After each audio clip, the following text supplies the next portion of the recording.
daughters and our sons.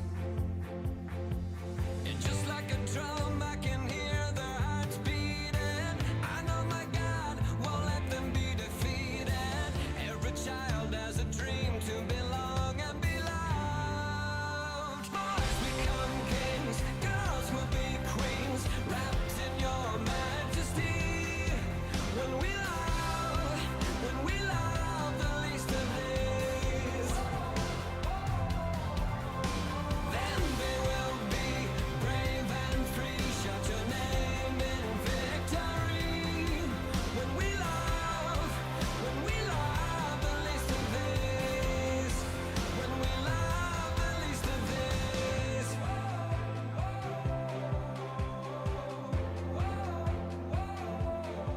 Break our hearts once again.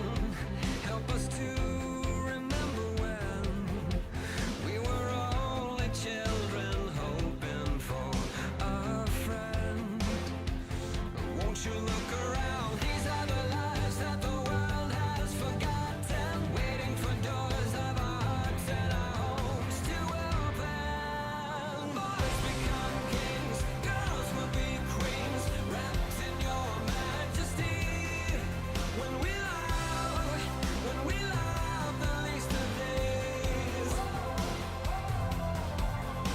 then they will be brave and free. Shout your name in victory. When we love the least of these, when we love the least of these. If not us, who will be like Jesus to the least of these? If not us, tell me who will be like Jesus to the least of these. Boys become kings, girls will be queens, wrapped in your majesty. When we love.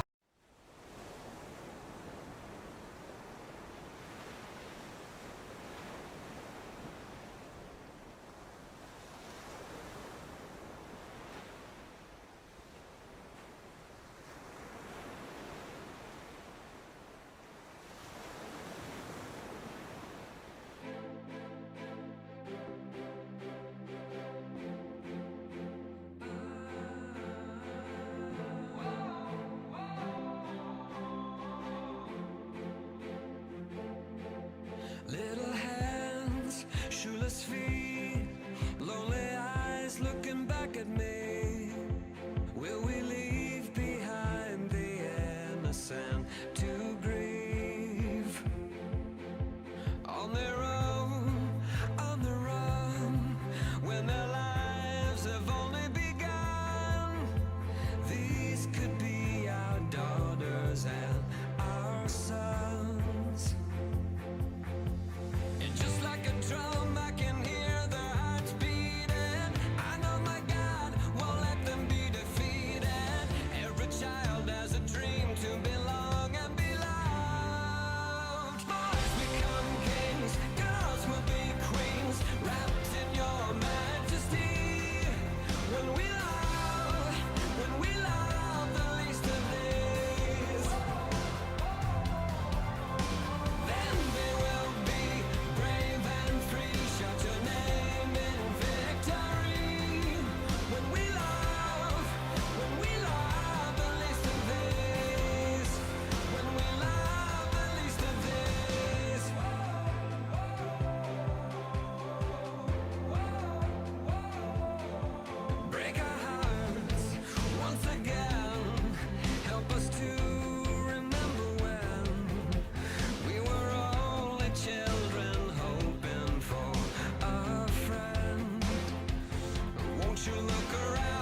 on their own, on the run, when their lives have only begun. These could be our daughters and our sons. And just like a drum, I can hear their hearts beating. I know my God won't let them be defeated. Every child has a dream to belong and be loved. Boys become kings, girls will be queens, wrapped in your majesty. When we love the least of these, then they will be brave and free. Shout your name in victory.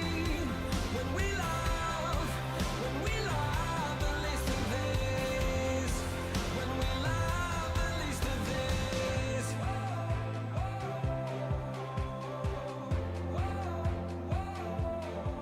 Break our hearts once again. Help us to remember when we were only children hoping for a friend. Won't you look around? These are the lives that the world has forgotten, waiting for doors of our hearts and our homes to open. Boys become kings, girls will be queens, wrapped in your majesty. When we love the least of these, then they will be brave and free. Shout your name in victory. When we love the least of these, when we love the least of these. If not us, who will be like Jesus to the least of these? If not us, tell me who will be like Jesus to the least of these. Boys become kings, girls will be queens, wrapped in your majesty. When we love.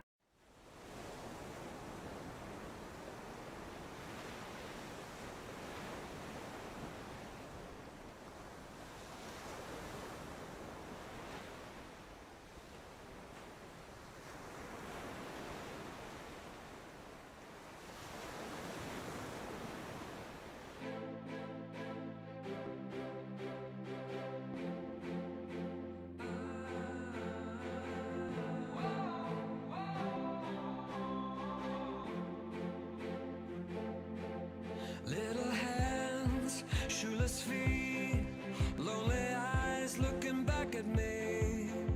Will we leave behind the innocent to grieve?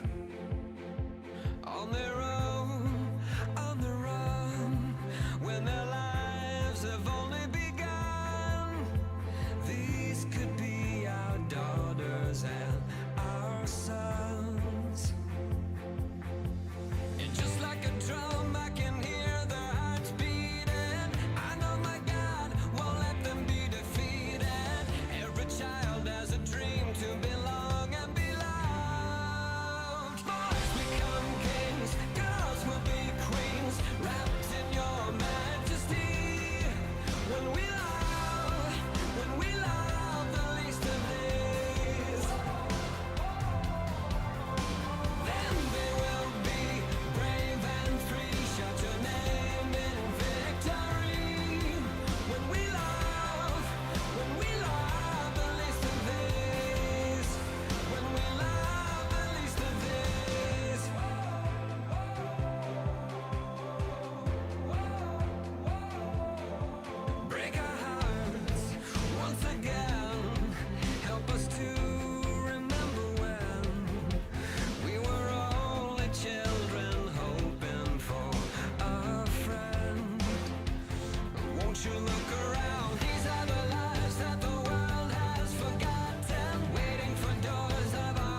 October 21st, 2017. I'm Tim Elder, sitting in for the second king of Cheonryuk, Hyungjin Moon. And I'm here today with not only Bill Brunhofer, whom you already know, but also Koo-Kyung Lee, who I'll be introducing to you in just a bit. He's a surprise guest. We have a surprise guest, and we have surprised guests.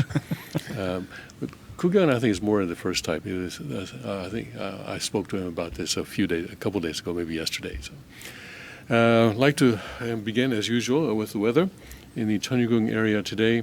Right now, it's 40 degrees and clear, and it's going to get up to 76 today. Quite warm for this time of year, about 15 degrees above the normal temperature that we usually have, or the average temperature that we have. And then next, and it's going to be mainly clear and very warm.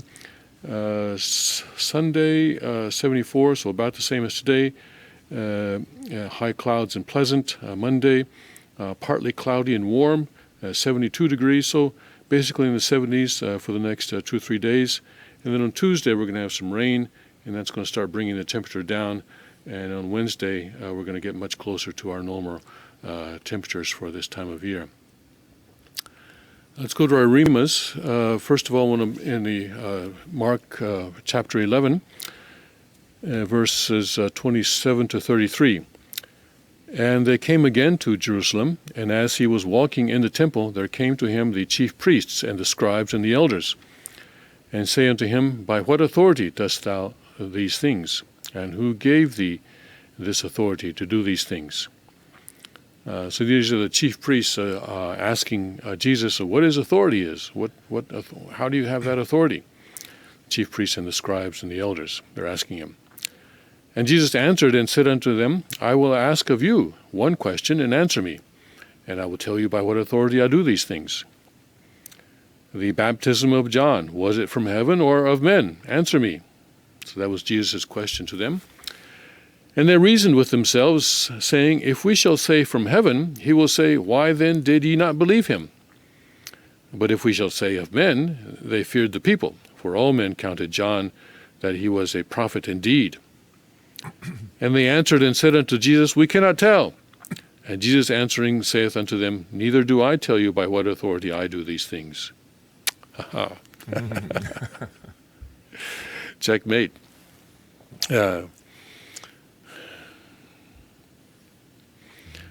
This reminds me that some people in the Family Federation, still in the Family Federation, others ask, what is Hyungjinim's qualification to be the inheritor and the representative body, and of course the answer is that Father chose him. That's all the authority that he needs. That's all the authority that he needs.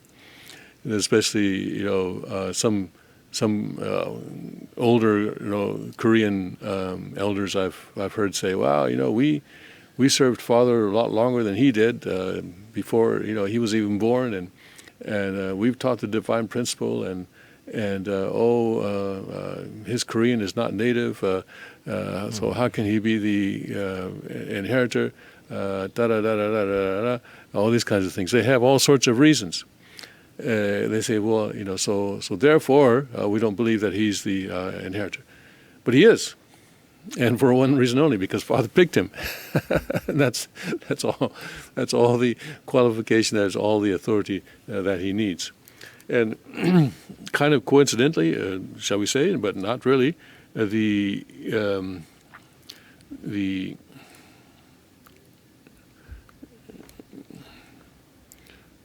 rima that I have for from the Cheonsongyong is similar, is in a similar vein. Let's see if I can find.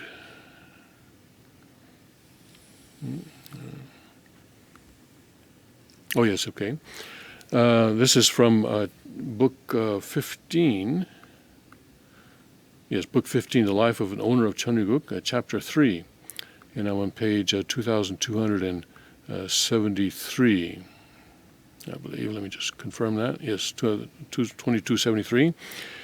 And it says, in essence, the term father and son refers to the original parents and children. If there were no such parents and children, the nation cannot be established. Even in the world, everyone in the world is yearning for a world of peace, but that world cannot be brought about through the cultures being pursued by today's developed nations. It can only come into being through the true parents. Even if they were covered with straw mats, carrying bundles of tattered clothes on their backs, dressed in faded, worn-out garments, having just climbed doggedly out of an abyss, fallen human beings need to learn from them the heart of God. So this is how I see this connecting to Mark 11, because, our true mother, Hyun Shuk-kang, was able to recognize the Messiah when he was in a hut as a refugee on the mountainside above Busan. And I've often wondered, if I had been there, would I have been able to recognize this man as God's son, as the Messiah? Probably not. And in fact, some Americans did go there. In fact, there is a man who appears in a photograph with a true father in front of that hut that was taken actually at that time, who, and I asked around, who is this man? And I finally found someone who had said that he was actually now a pastor or a minister in Massachusetts or someplace like that in Northeast. But so because what was happening then was that, as a fundraising item, Wonpil Kim was was doing a business where he would get photographs from American servicemen and women, and then he would use those photographs to kind of draw portraits or something like that. Use those photographs to draw portraits of a man's wife or girlfriend back home or something like that. And this was apparently bringing in enough revenue to support them at that time. And so apparently this American serviceman, this American was there. I think he was a serviceman at the time in the during the Korean, because this is during the Korean War. Was there in connection with that business, whether he was there to pick up a portrait or something like that, I don't know, or maybe to bring a photograph that he wanted this done like that. Most people, Wonpil Kim, I think, had a job actually on an American base or something, a military facility, and he would collect the photographs there and then bring them back. But anyway, there is a photograph where this very obviously a Caucasian man appears with Father and with Wonpil Kim and with a couple other people. And I actually talked to the man who took that photograph. And he told me that this man now, at that time, this was already maybe 5-10 years ago that I talked with him, was a pastor somewhere in America. So this man was there, and he did not recognize Father as the Messiah. But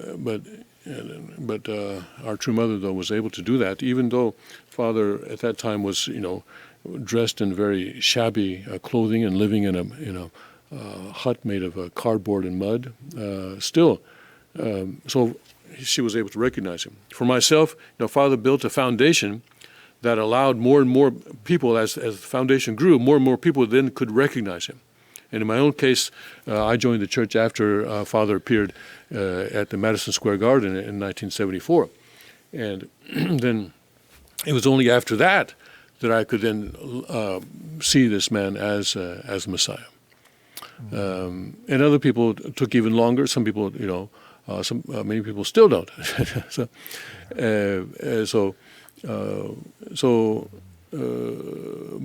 in the Chun Sung-gyong, this passage today, a father is saying that it doesn't matter how the Messiah is dressed or how true parents are dressed or what their external appearance is. Still, you have to unite with them and learn God's heart from true parents, from the true parent. And then, Bill, you want to say something? Well, it just reminded me of my own experience with Father, which was that just in my own quest before being witnessed to by my spiritual parent, then I was having a host of spiritual experiences. But one of them, but they were all kind of wrapped around this whole idea of becoming a full human being. I was studying in graduate school, and after a test, somebody asked me, "Hey, now, what do you want to do with your education and with this degree and all that?" And I said, and I was thinking about career things, and suddenly, from out of nowhere, I said, "Well, I just want to be a better human being." You know, which is like, "What are you talking about?" You know, and I didn't. It was like something that just popped out of me from some impulse beyond me, you know, and it was it represented a striving within me. And I looked around at the friends I had and even family, and so much seemed one-dimensional or limited. And the person that witnessed to me was very different. She had this amazing power to listen that most people don't have. And she drew me in, and then I had my own a vision of Father, and then when I first met Father at Her Street House, after in the early days after joining, he came and spoke, and I just said, I just found him to be the most unbelievable person I'd ever met, I'd ever seen. He was so free. That was the thing that struck me about Father. He was so free to be joyful, to be serious, to be at ease, and to be strong. It was just so compelling. The first human being I met in my life, I could never forget that. Kugyeon is a second generation. He and his family, he and his parents are visiting us from London right now. And he works for a U.S. bank in London. And of course, Bill and I have given a perspective from the first generation, but I think it's also important for second gen to have kind of a experience of meeting Father, or I know one thing you hear from almost all second generation is that, oh, we were born into this, so you had a choice, but we don't have a choice. I've heard that thousands of times from my own children. But second gen also, I think, obviously have a choice, and some make one choice and others make other choices. So it's also important for second gen to recognize the true parents. I mean, I met Father when he came to London a few times, and for me, every time I saw him, rather than saying, "Oh, this is the Messiah," actually, the overwhelming feeling I got was, "He's my Father." And so every time I saw him, it was, just warmth and happiness from him. And I guess, yes, you're right, most second generation would say to you, did I get a choice? Absolutely not. So, they would say it's down to myself or ourselves to find our life of faith and to find the path that we need to follow. However, having said that, it comes down to how much effort you put in. In the Divine Principle, we talk about apportionment of responsibilities. And so it really, at the end of the day, comes down to how much of your 5% have you tried to achieve versus asking for the 100%, I guess, from, God and true parents, really. At our house, we have a picture of Father, so the one that they used during his Songwa ceremony. And I was just saying to my dad the other day, actually, every time I look at that photo, it seems to be very different. So one day I'll look at it and he's giving me a very warm smile. If I'm feeling down on a particular day, then it looks like he's empathizing. So I really like that photograph because it's one that represents, I guess, all emotions in one photo, as opposed to, having to have different photos of True Father to feel different emotions. That's very wonderful. Thank you. Yes, I look at photos of Father, and oftentimes I feel like he's staring down on me. What are you doing? Like those photos in the movies where it follows you wherever you go. All right, let's take a break now, and we'll come back and we'll start going through the news from a Chunryuk perspective with Bill and Kugyeon.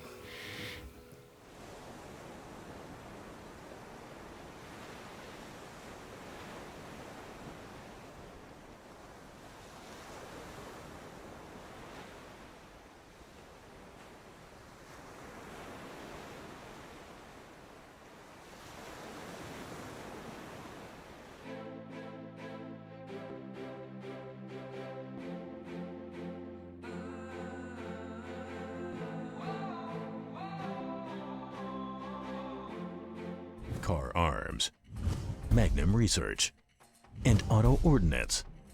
The Car Firearms Group, with a diverse product line that blends American craftsmanship with cutting-edge technology. It's no secret why gun enthusiasts choose Car Firearms Group. From the Desert Eagle and Baby Desert Eagle made famous by Hollywood, the history of the 1911 and the Tommy gun, to the best in compact concealed carry.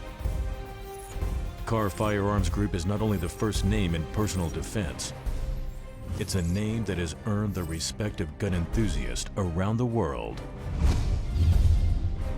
Concealment, innovative technology, value, accuracy, and history. Car Firearms Group. Made in the USA. Visit car.com today.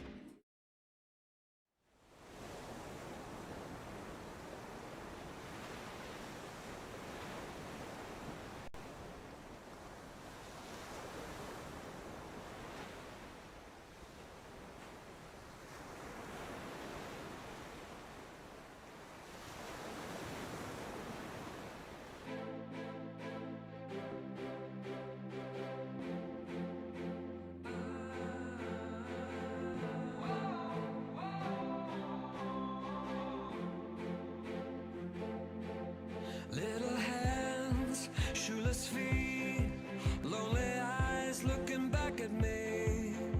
Will we leave behind the innocent to grieve? Welcome back to the King's Report for October 21st, 2017. I'm Tim Elder, sitting in for the second King of Chanuk, Hyungjin Moon.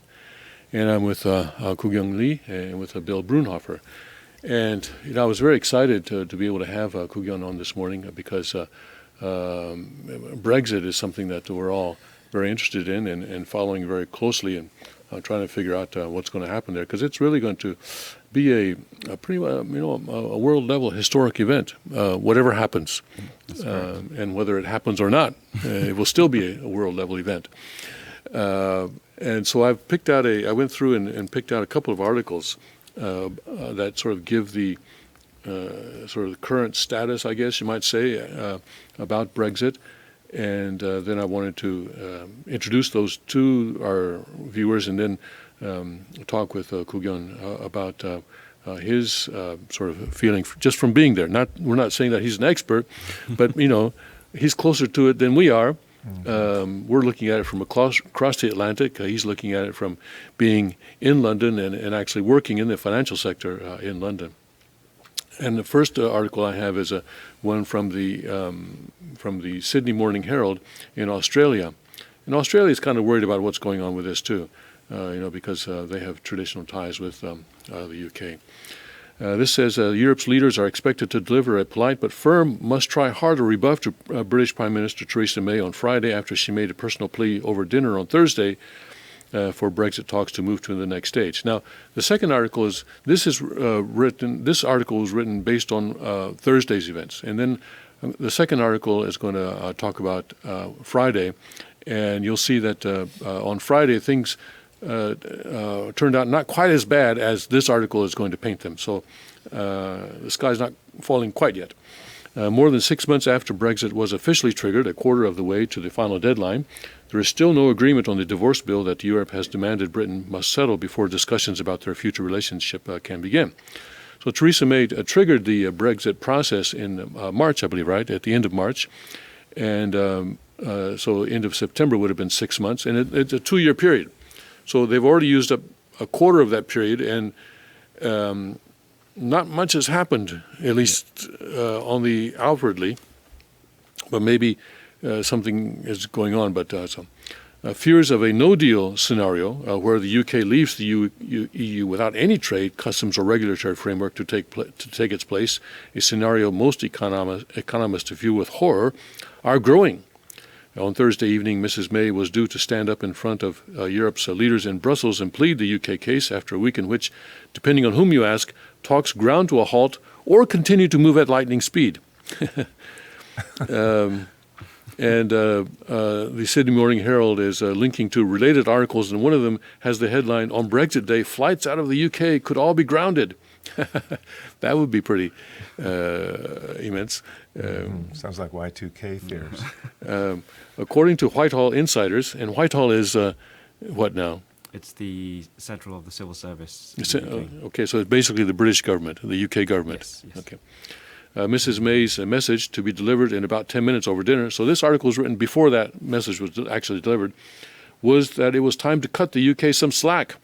She believes she took a huge political risk with her speech in Florence in late September and went as far as she could, defying Damn the Torpedoes Brexiteers in her own party by promising to pay Britain's debts to the EU and anticipating a 2-year transition period in which nothing much would change after Brexit technically took place in March 2019. The insiders say she has gone as far as she can publicly, given the resistance within her party and the fact she leads a minority government and that the EU must recognize this reality, which of course is her own fault that she's leading a minority government. She didn't need to call those elections. The view from Downing Street and the government's department for exiting the EU is that many of the deadlocks in Brussels over the so-called divorce bill, that is the first stage of Brexit, are due to EU inflexibility because they could only be pinned down once they could move on to discuss Britain's future relationship with the EU. Privately, officials claim to be smashing through the negotiations with a hidebound Brussels bureaucracy. But working groups on many of the issues are now coming back with the message that they have hit a roadblock. But the consensus from Europe's leaders in the meeting on Friday morning after Mrs. May has left Brussels is almost certain to be that not enough progress has been made to move on to talk about the future. And it wasn't, we'll see in a minute that it wasn't quite that bad. It was kind of that bad, but not quite. At the start of Brexit talks, the EU asserted that before any talk about the future relationship could begin, Britain must agree on how much it will pay to settle its obligations to the EU, what it will do to guarantee the rights of EU citizens in the UK, and whether the Irish border will stay open enough to avoid a return to the Troubles, because Ireland is still a member of the EU, right? And so right now that border is open. And if that border is closed after UK leaves, this is the border between Ireland and Northern Ireland, then you could have a situation like you had before where I guess there was Troubles refers to the I guess the how do you describe it? The clash between Protestants and Catholics in Northern Ireland, the effort to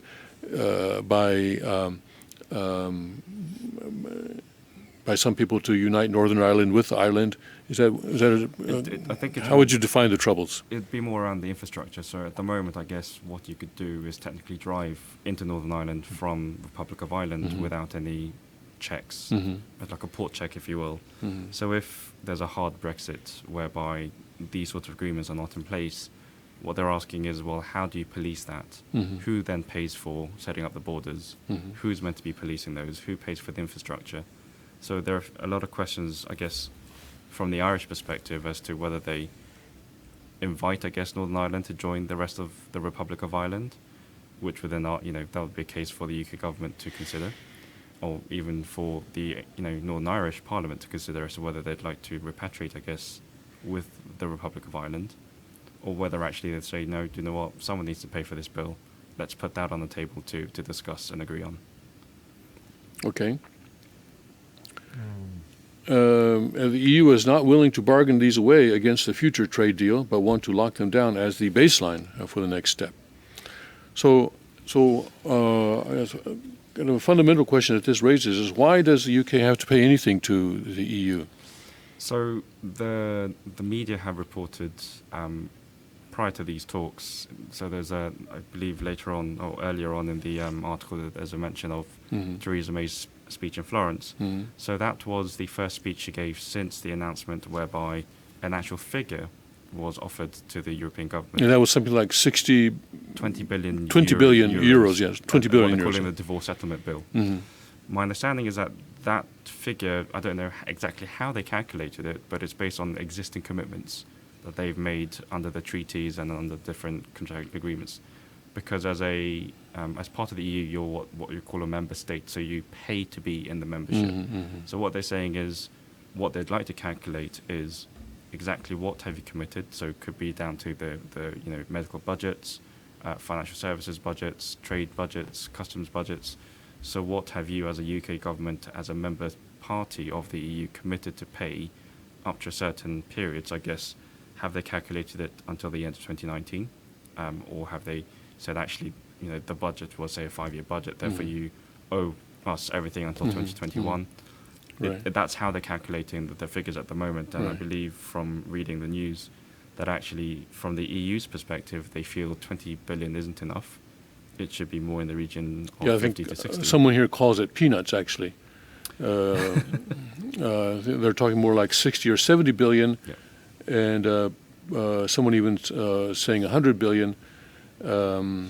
Yeah, so that's kind of one of the negotiations that are going on, and EU is saying we got to settle this. We have to come to an agreement on this before we talk about what's going to happen after UK leaves. Yeah, correct.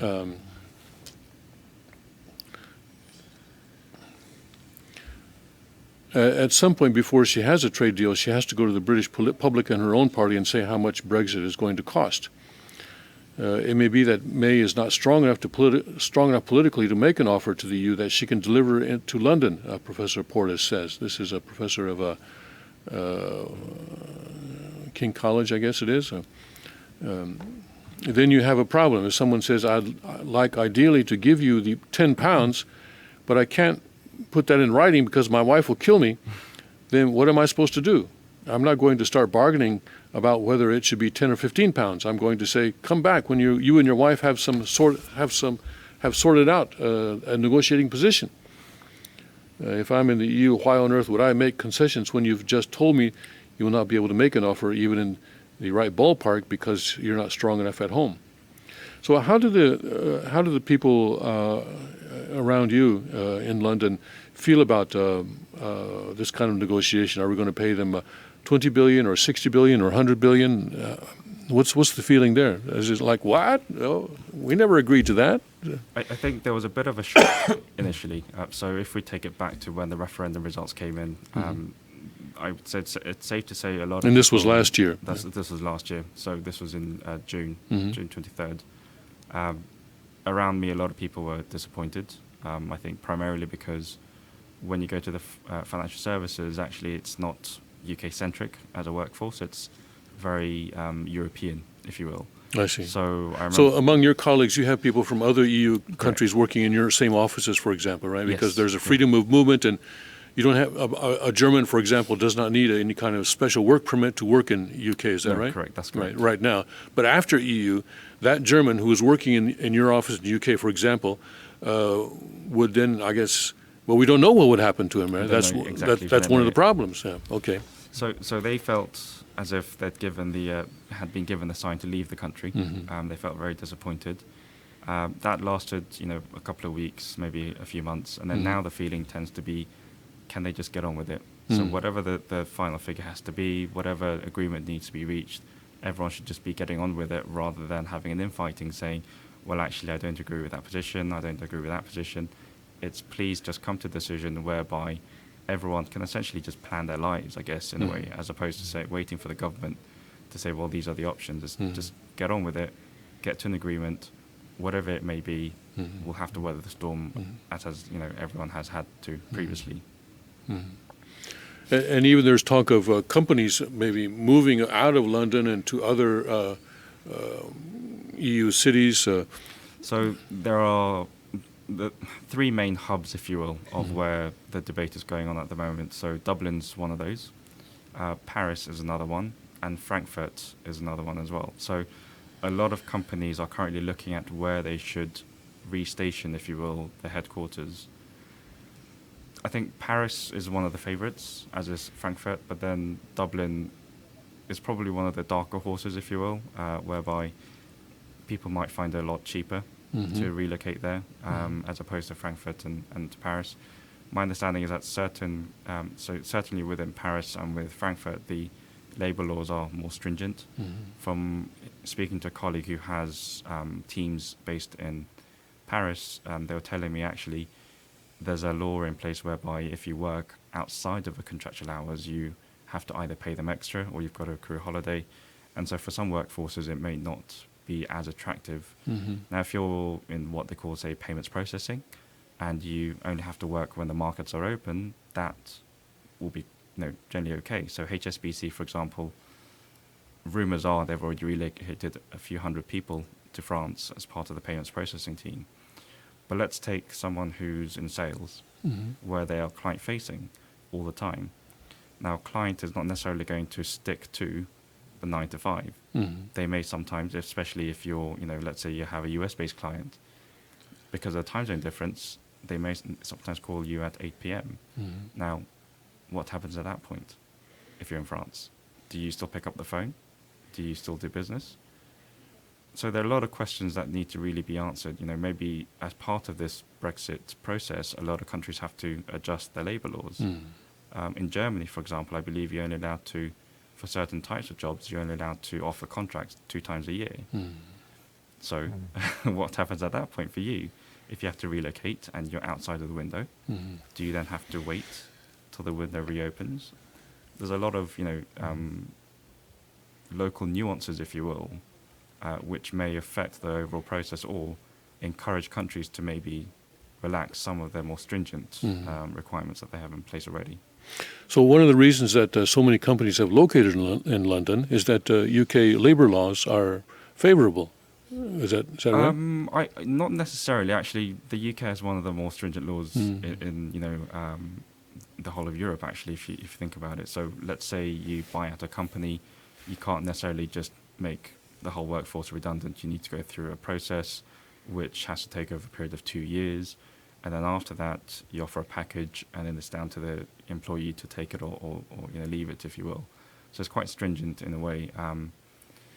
The reason why probably the UK has been the more favourable is because traditionally you look at, a lot of the financial services have already been based in London. I understand from a lot of European banks that their investment banking headquarters are in London because under the European regulations you have what's called a passport, which allows you to essentially market your services to clients within the European Economic Area without necessarily having to have a local base in that specific country. So what London has done is based on a lot of the commodity trading that you can do within London, as well as the financial services, and also I believe down to some of the corporate taxes which have been reduced. So one of the things that George Osborne did as the former Chancellor of the Exchequer for London is the moment the Brexit results came in and they said you've lost, we're going out of the EU, the first thing he did was to reduce corporate tax. So from a company's perspective, you're saying, okay, whilst I know I've got to leave the EU, my taxes have just been reduced. So what do I do? Maybe you want to stay. So it's been, it's put a lot of people in a very awkward position because London still is, from that perspective, very favourable. The world's insurance market revolves in London. You have European markets too, but they're no way, in any way, shape or form, as big as London at the moment. That's right. I mean, London basically, I think Lloyd's, for example, kind of invented insurance, more Correct. or less, and the modern insurance system anyway. And when you walk around the city, actually, you do see banks, but you actually see more insurance brokers around the city of London, and that's because, like you say, the Lloyd's insurance market is what makes the world go round in a way from an insurance perspective. Within my job as well, I've seen a lot of insurance people come in to London, not because they have European-based clients, but they're actually bringing US clients to meet brokers in London to renew their insurance for the following year. So you can see that there's a lot of activity in London, and even for the Lloyd's of London, they've actually come out and said we may have to create a European hub to facilitate for European clients, because they recognise that once the EU the Brexit occurs, be it hard or soft Brexit, depending obviously on the trade talks that are meant to be part of phase 2, if the conditions are right, they could stay. But if it's a hard Brexit, as they're calling it, for some areas, they will have to set up a European hub. So let's make sure people understand about a hard Brexit and soft Brexit, because I guess hard Brexit is kind of like you go cold turkey. I guess you just, on a particular day, all EU laws cease to apply to And this is what they talk about, a no-deal situation, Correct. right? They don't, that the negotiations do not come to a conclusion before March 2019, and suddenly one day EU laws no longer apply. And I guess that would be the situation where maybe, flights out of London may be grounded, because they can't fly into Europe. And we're laughing because that would seem pretty ridiculous. Yeah. And I think so ridiculous that would, and like you say, London is very important to Europe. It always has been, historically. And it still is, and it was important to Europe before UK joined the EU in the 1970s, and it will be so afterwards. So, EU cannot really afford to do a complete hard Brexit, can it? No. That would really hurt them. For both parties, yes. Yes, it would hurt both. Yes, but this is what EU is threatening, presumably as a kind of a negotiating tactic to extract as much money out of UK as possible. They've got 20 billion, or at least Theresa May has promised to give them 20, but they want to increase that amount as much as possible, perhaps as close to 100 as they can get, and so that's what I guess what's going on. And I think the most recent thing that Theresa May has said is she hasn't re-quoted the 20 billion, if you will. She has, I think, changed her stance to, and this is a very, political sentence to say is, we will. I will make sure that we meet our commitments to the EU. Now, it's exactly what that means. Obviously, no one knows, and no one is going to go through, the bill line by line and bring out to the public and say, well, here's an itemization of everything that the UK is paying for up to a certain year, and these are, this is how much it costs. Now, politically speaking, no one would do that. So therefore, the question remains, exactly what are we paying for? Because what has also become very clear is the Brexit party that has said, we pay 350 million to the EU on a daily basis. Doubts have been raised as to whether that figure is accurate or not now. That was one of the slogans that they used in the referendum campaign. It was the infamous red bus, as they're calling it, because it was painted in red. It had the NHS number 350 million on a daily basis. Now they're saying actually, even if 350 had gone in, as part of the process, we get a rebate. And so actually the figure was close to 168 million. So every time now people like Boris Johnson or the MPs who were the members of Parliament who were for Brexit, when they're asked a question, so are we going to get 350 million back to the NHS? No one ever gives you a straight answer. NHS being the National Health System. Correct. So certain. Now, explain to me again about the 350 million going, and then some people. So why would money be going back and forth with regard to the health system? So I'm not entirely clear on the details, but in terms of the high-level summary, what my understanding is that as part of being in the membership, you have to pay a certain amount to the EU, and that's because as a citizen of the European Union, I am afforded rights in the rest of Europe to receive medical care. I see. I see. So I can get what they call an EU health card. So if you're in Germany and you get sick, you can go to a German hospital Show them my and EU use your UK card, and you can get. Correct. I see. Exactly. Okay, So now I I think understand. from that perspective, that's what the country is paying for, because that's what is afforded to the rest of the European citizens when they come to the UK as well. I see. 360 million a day for that card. As a nation, As a nation. yeah. But I then, understand that, yeah, but you think about it, then you have 40 million people in England, and how many of those 40 million are traveling all the time and need to, and have that risk and need that coverage? There is that, but then there are also people who live in Europe as well. So there are people who live in Germany, who are based in France. And UK citizens living in other different countries in European Europe. countries. So they, I guess for them, it's a necessity on a daily basis, whereas for someone like myself, it's only necessary when I go on holiday in Europe as opposed to on a daily basis. It's like a scheme to make the insurance companies rich, to me. So let me go to this article then on what happened after Thursday, after Theresa May made her plea. And European leaders have indicated that they are ready to start discussing their relationship with the UK after Brexit. So, yeah, they're willing to start that. giving embattled British Prime Minister Theresa May a much-needed boost after months of talks that appeared to be going nowhere. Donald Tusk, President of the European Council, said on Friday that EU leaders would begin internal preparations for the second phase of Brexit. So they're going to begin to think about Finally. would begin internal preparations for the second phase of Brexit. Talks about a trade deal with the UK. Brexit negotiations had appeared to be in a state of deadlock, with the EU calling for a clarification on the financial settlement or divorce bill, while the UK pushed for parallel talks on trade. Tusk played down difficulties, saying that talk of deadlock had been overblown. German Chancellor Angela Merkel hinted in the early hours of Friday morning that progress had been made, assuring journalists that she was confident that a good Brexit deal would be reached by March 2019. She criticized the British press for presenting the talks as shambolic. I don't know what that means. Shambolic, apparently that's a word. Sham and symbolic. I don't know. A complete mess. I was going to look that up, but I didn't have time. Anyway, presenting the talks as shambolic or running behind schedule. I find that absolutely absurd. We are in a process, adding that Brexit will happen within the required time frame. So that's kind of encouraging, isn't it? Merkel maybe giving some a dose of reality there. Merkel noted that although insufficient progress had been made to move on to formal negotiations with the UK on the future trading relationship, EU leaders wanted to build on the constructive progress of May's Florence speech in September, when the British Prime Minister struck a more conciliatory tone than before. We have made much progress. We have made progress, and it is perhaps the nature of the thing that we look at it step by step, Merkel said.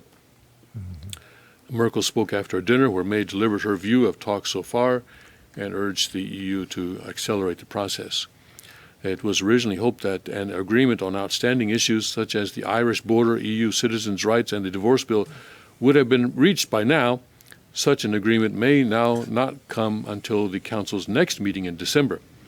Still, after months of frosty relations between the UK and European leaders, a change in tone was on display from the start of the summit. Merkel and French President Emmanuel Macron and the two most influential European leaders were seen in a very public, cordial huddle with May. So they're talking to each other. This stands in stark contrast to last December's summit, when photographs of May casting a lonely figure were taken by many to represent the UK's isolation from the other European leaders. On Friday morning, other EU heads of state followed Merkel's lead, affirming a new impetus in the Brexit negotiations. Maltese Prime Minister Joseph Muscat praised May's, quote, candid and sincere appeal that she wants progress to be made, unquote. The Lithuanian President, Dalia, I'm going to try to pronounce that, was also optimistic. It was not expected to have a success in this European Council. We hope that we will be able and she will be able to have success in December. That was the Lithuanian Prime Minister, Lithuanian President. What was geared up to be a tense standoff between the British Prime Minister and the EU leaders has ended on an optimistic and cordial note, with Merkel leading the change in tone. Formal discussions on the shape of the future partnership and trade deal between the UK and EU will not start immediately, as had previously been hoped in London, but Theresa May has succeeded in improving relations with the EU counterparts ahead of the critical sixth round of Brexit negotiations next month. So things are apparently improving, or they were a little bit better than was feared on Friday morning. I have a question. So do Europeans consider themselves not citizens of France, Germany, or England any longer, but rather EU citizens formally, or do they both hold formal citizenship as a, quote, EU citizen, and you mentioned the word EU citizen, and an English or British citizen? No, I think so. Most people still express themselves to be from France or from Germany.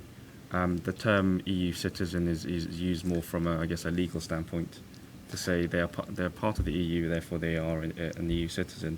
I believe also when you look at the passports, they'll say, passport of, say, Britain, but they'll also say European Union underneath to confirm They're part of the overall European Union as well. Okay.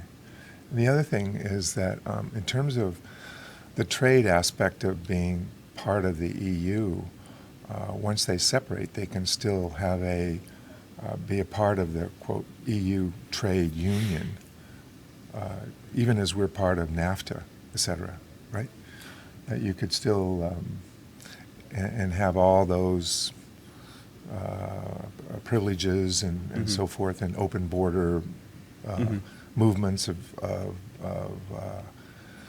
merchandise and so forth, right? Services. So in theory, yes, you can, and Yeah. that's probably classed under what they're calling the customs union, because depending on whether you are transporting your goods within the European Union versus, say, someone like a Chinese manufacturer coming into the EU, Yeah. different tariffs are attached to the type of goods that you're transporting.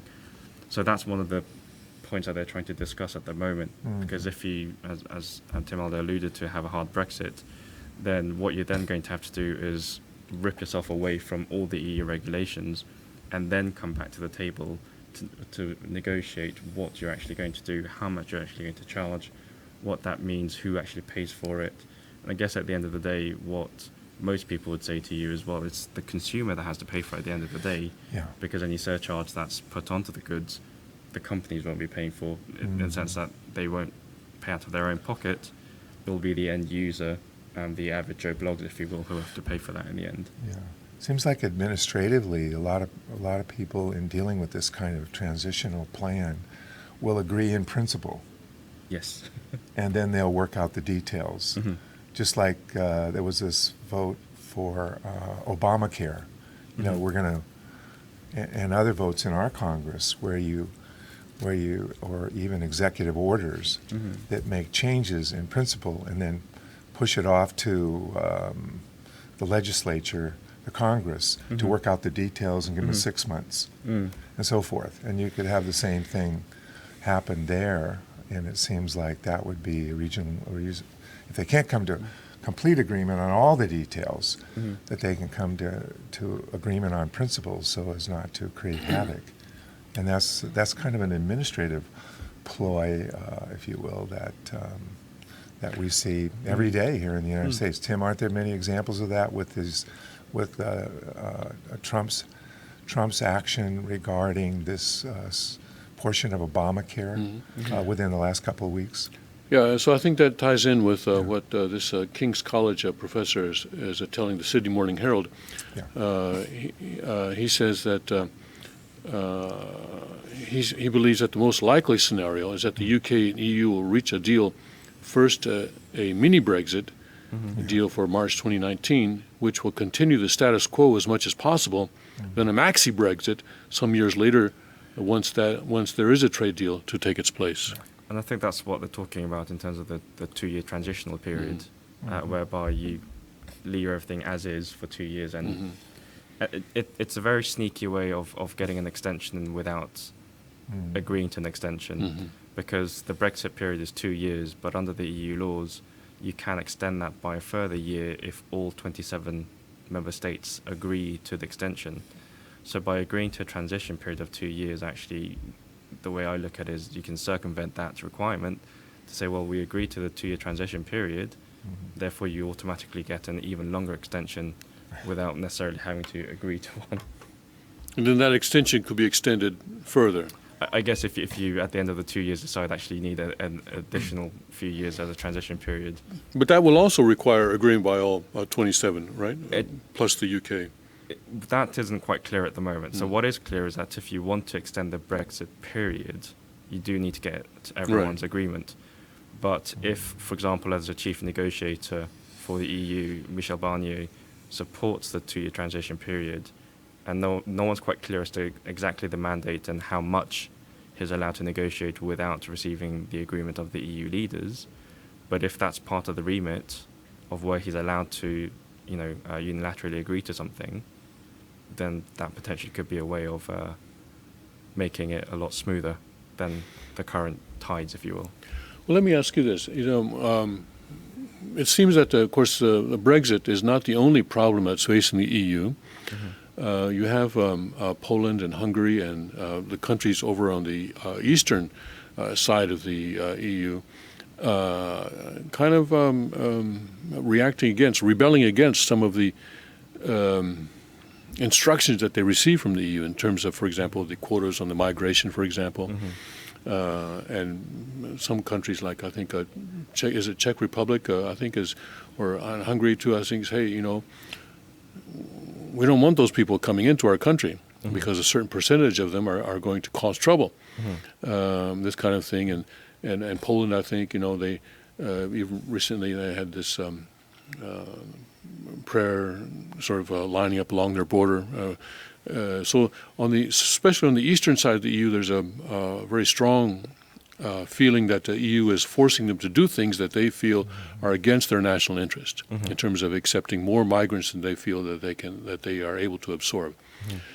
And you also have, in Spain you have the Catalonia situation. So I wonder if the EU, one reason that Merkel is being more conciliatory here, and the EU is being more conciliatory, is that they realize that they're not in such a strong position themselves. And I think that's probably true. I think when you look at what's happened, say, in the UK, whereby, first was the Brexit, then after that you had other EU countries where what they call the extreme right-wing politicians were, receiving more airtime.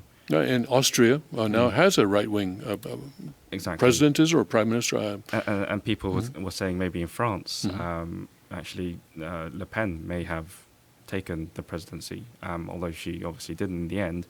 But I think what's coming across, even with Merkel's recent election results, is actually it's not safe anymore for them to assume that they're in a strong position, that actually that the right-wing activists are coming out.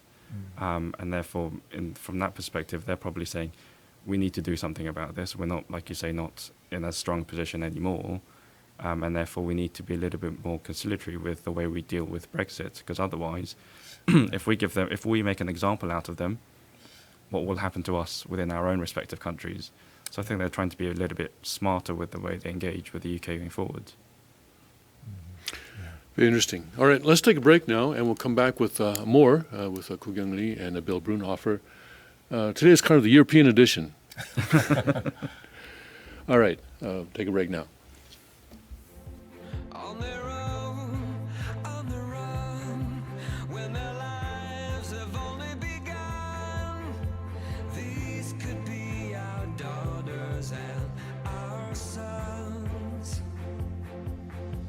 And just like a drum, I can hear their hearts beating. I know my God won't let them be defeated. Every child has a dream to belong and be loved. Car Arms, Magnum Research, and Auto Ordnance. The Car Firearms Group. With a diverse product line that blends American craftsmanship with cutting-edge technology. It's no secret why gun enthusiasts choose Car Firearms Group. From the Desert Eagle and Baby Desert Eagle made famous by Hollywood. The history of the 1911 and the Tommy gun. To the best in compact concealed carry. Car Firearms Group is not only the first name in personal defense, it's a name that has earned the respect of gun enthusiasts around the world. Concealment, innovative technology, value, accuracy, and history. Car Firearms Group. Made in the USA. Visit car.com today.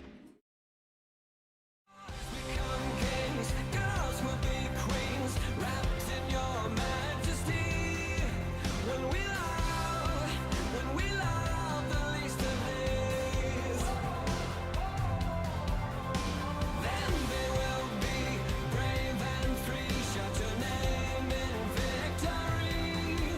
When we love the least of these, when we love the least of these. And welcome back to the King's Report for October 21st, 2017. Tim Elder here with Koo Kyung Lee and with Bill Brunhofer. And we're kind of focusing on Europe today because we have a a very articulate guest from Europe, from the UK, who was able to explain many things to us that are kind of mysterious. And during the break, Koo Kyung, you were mentioning that the EU, or all EU countries, I guess, are scheduled to put in place some financial regulations early next year. Correct. That's interesting.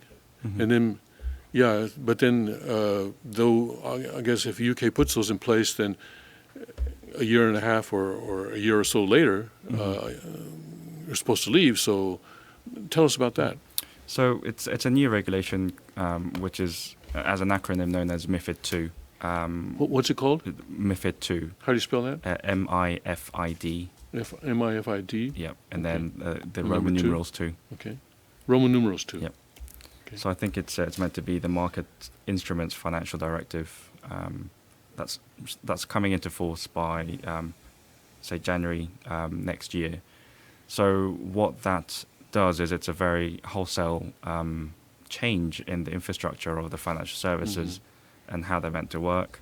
It's meant to, in theory, increase the transparency of how the markets operate. It's meant to make it easier for the regulators to notice when there's unusual activity within the markets themselves. It's, I guess, if I can probably put it in a nutshell, it's meant to improve the way the financial services work. I attended a recent seminar in relation to this topic, and one of the interesting things that was said by a lawyer was he said the first version was meant to liberalize the markets a little bit. They wanted the markets to be a little bit more free-flowing. They didn't want to restrict anyone. But what this regulation is meant to do is meant to pull some of that back, because what the European regulators noticed was actually not everyone had a consistent approach, but equally there was too much liberalization in terms of how the markets worked. So this is meant to tighten the screws, if you will, and put more of an onus on the companies providing financial services to be a lot more transparent about how much they're charging their clients for the services that they are providing. Now, if the UK were able to do as it wanted, would they adopt these regulations? I think from a trade standpoint, it probably would make sense for them to do so, because if you think about the trade talks that should be happening soon, it would put them in a better stead if they said, by the way, for our financial services, we will mirror exactly what you're going to be doing going forward, and therefore actually from that perspective, there should be no restrictions whatsoever. So from a, I think, strategical point of view, that makes sense. But as to whether that's actually the good thing to do is obviously a very different question. So that's what I mean. Because when UK became a member of the EU, it basically gave up a pretty substantial portion of its sovereignty. Correct. So I wondered if the UK were, if this were happening without the EU. Let's say we're in a world where the EU doesn't exist. Would UK be bringing in these types of regulations, or would they judge that? So would the UK see these as being in its national interest if they were able to exercise their full sovereignty? I think I'll probably take a step back and provide some context in terms of how most of the EU regulations in the past have worked. So the UK Financial Conduct Authority has generally been the pioneer, if you will, of how the markets have worked within Europe. So they have created generally a rule within the UK for the UK markets to employ. And then the Europeans have looked at that and said, actually, that looks all right. And so they've adopted those rules. And even... Again, showing that London is the financial center. Exactly. And even most of the recent EU regulations, if you will, and that's not just to do with the financial services, but generally across the board, they have actually been generally drafted by British lawyers. So one of the ironies here is actually it's the people writing the regulations who are leaving the table. And so one of the reactions we got during Brexit was, why on earth would we take that away when we as the country writing these laws are able to write it in such a way where actually if they say, no, that was the wrong interpretation, we can say, well, actually we wrote the laws and we can tell you exactly what we meant when we wrote it. So there is that argument. But it is one of those interesting ones where I think even if the EU were to create a new rule, they probably would pay mind to how the UK markets are working at that particular moment to see how it works. Yeah.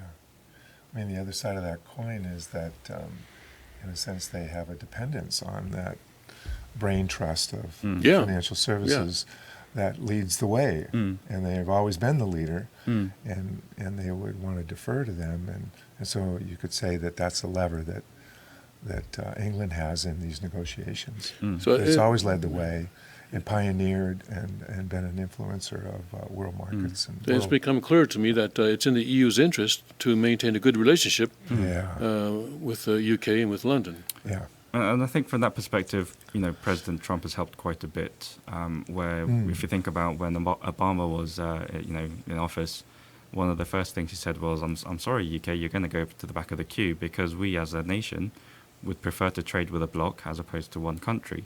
Now, since Trump has come in, that stance has changed to say we will, we haven't seen the exact details of that yet, but one of the first things he said was, we will treat UK as a priority partner. And then you also look at, the deals with the Chinese that they're talking about, the Indians as well, Australia. Someone has actually said, you know what, we can leave the EU and just start trading with the Commonwealth countries. It will be okay. So as to whether that tactic will be employed should a hard Brexit occur, we'll wait to see. Okay. Wow. All right, let's take a break, and after the break, we'll go on to another topic.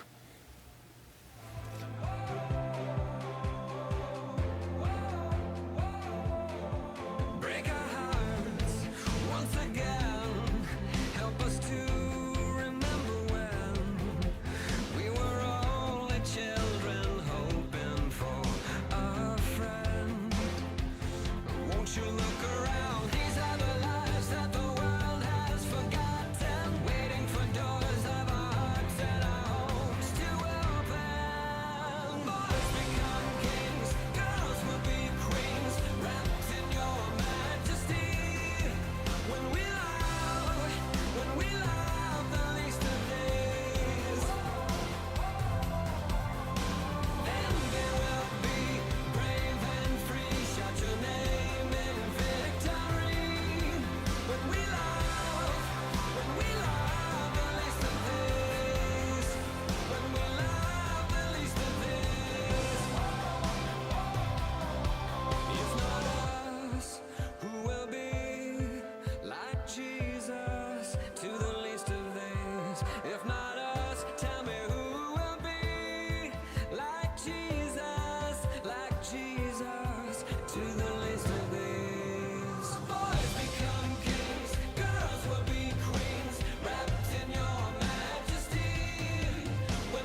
And welcome back to the King's Report for October 21st of 2017. Tim Elder sitting in for the second king of Chanuguk, and I'm here with Koo Kyung Lee and Bill Brunhofer. And Drudge Report this morning is linking to a New York Times story that says that there are a number of countries that are warning their citizens about traveling to the United States. Natural disasters like Hurricane Maria and Irma and the recent wildfires in California have led to a spate of warnings from countries that want to caution their citizens about the risk of traveling to the United States. But the advisories are also noting potential for violence in the wake of Las Vegas shooting and the potential for terrorist attacks as well. While warnings for travel to the United States aren't new, they have picked up significantly in the last few weeks following these events, said Ed Daly, who oversees the content for the Global Intelligence Division of iJet International, a travel intelligence firm based in Annapolis, Maryland. Quote, after a lull, there was a rash of incidents which happened one after the other and led to these advisories, he said. And then they list a number of examples. But, on the other hand, the London Telegraph is reporting that London is now more dangerous than New York City, according to Britain's own crime statistics. The Telegraph is reporting London is now more crime-ridden and dangerous than New York City, with rape, robbery, and violent offenses far higher on this side of the Atlantic, this side being the UK side. The latest statistics published earlier this week revealed that crime across the UK was up by 13%, with a surge in violence in the capital blamed for much of the increase. Seizing on the figures, U.S. President Donald Trump claimed the rise could be linked to the spread of radical Islam, adding that it demonstrated the need to keep America safe. To which there was a rather strong response from the UK, but critics dismissed his comments as ignorant and divisive, with former Labour leader Ed Miliband calling him an absolute moron, in quotes. This man, Ed Miliband, wrote on Twitter, spreading lies about your own country, sad. Spreading lies about others, sadder. What an absolute moron. Okay. Criminal justice experts insist rising crime in the UK, and particularly London, was more to do with the way the city was policed, and blamed the reduction in neighborhood patrols across the capital. While both London and New York have populations of around 8 million, figures suggest you are almost 6 times more likely to be burgled in the British capital than in the U.S. city, and 1.5 times more likely to fall victim to a robbery. London has almost 3 times the number of reported rapes, and while the murder rate in New York remains higher, the gap is narrowing dramatically. The change in fortunes of the two global cities has been put down largely to the difference in tactics adopted by the two police forces. Both Scotland Yard and New York City Police Department have just over 30,000 police officers each, and budgets of around £3 billion a year. But in the mid-1990s, spiraling crime rates in New York, sparked by the crack cocaine epidemic, resulted in a radical new approach being adopted by the city's police department. Under the leadership of Mayor Rudy Giuliani and Police Commissioner Bill Bratton, the NYPD introduced a zero-tolerance approach to low-level crime and flooded problem areas with patrols. The force also put a huge amount of emphasis on community policing in order to build bridges between the police and members of the public. As a result, the murder plummeted from a high in 1990 of over 2,000 to a record low of 335 last year. The figure is expected to fall even lower this year and is currently in line to dip below 240. But the last decade has seen the Metropolitan Police, that's the London Police, right? The London Police move away from the neighborhood policing model and low level in favor of pursuing more serious offenses. Last week it emerged that Scotland Yard would not even bother investigating a large number of low-level offenses as a part of a major cost-cutting drive. In addition, a huge amount of police resources have been poured into high-profile and politically sensitive cases, such as the flawed VIP child abuse inquiry and the phone hacking inquiry. I'm not sure what those are. Are you familiar with VIP child abuse inquiry? So there was there's an ongoing investigation into child abuse by senior politicians within the UK, if I remember correctly. So there's probably going to be quite a lot of resources put down to that. Is that related to the Jimmy Savile scandal? It was related to, but not as a direct result. So that, I think, it started the domino effect of investigations. So I think, if you remember, there was an article about Edward Heath Yes. saying that he potentially may have been involved in some of these child offence rings. So they're investigating who else may have been involved in that. And so actually the investigation, or the commission that was set up, has taken quite a while to get off the actual investigation, because the persons, whoever was nominated to lead the committee, one reason or another, they were linked to someone who may have been a potential suspect, or they did not give the right stance in terms of the way they were going to approach the investigations.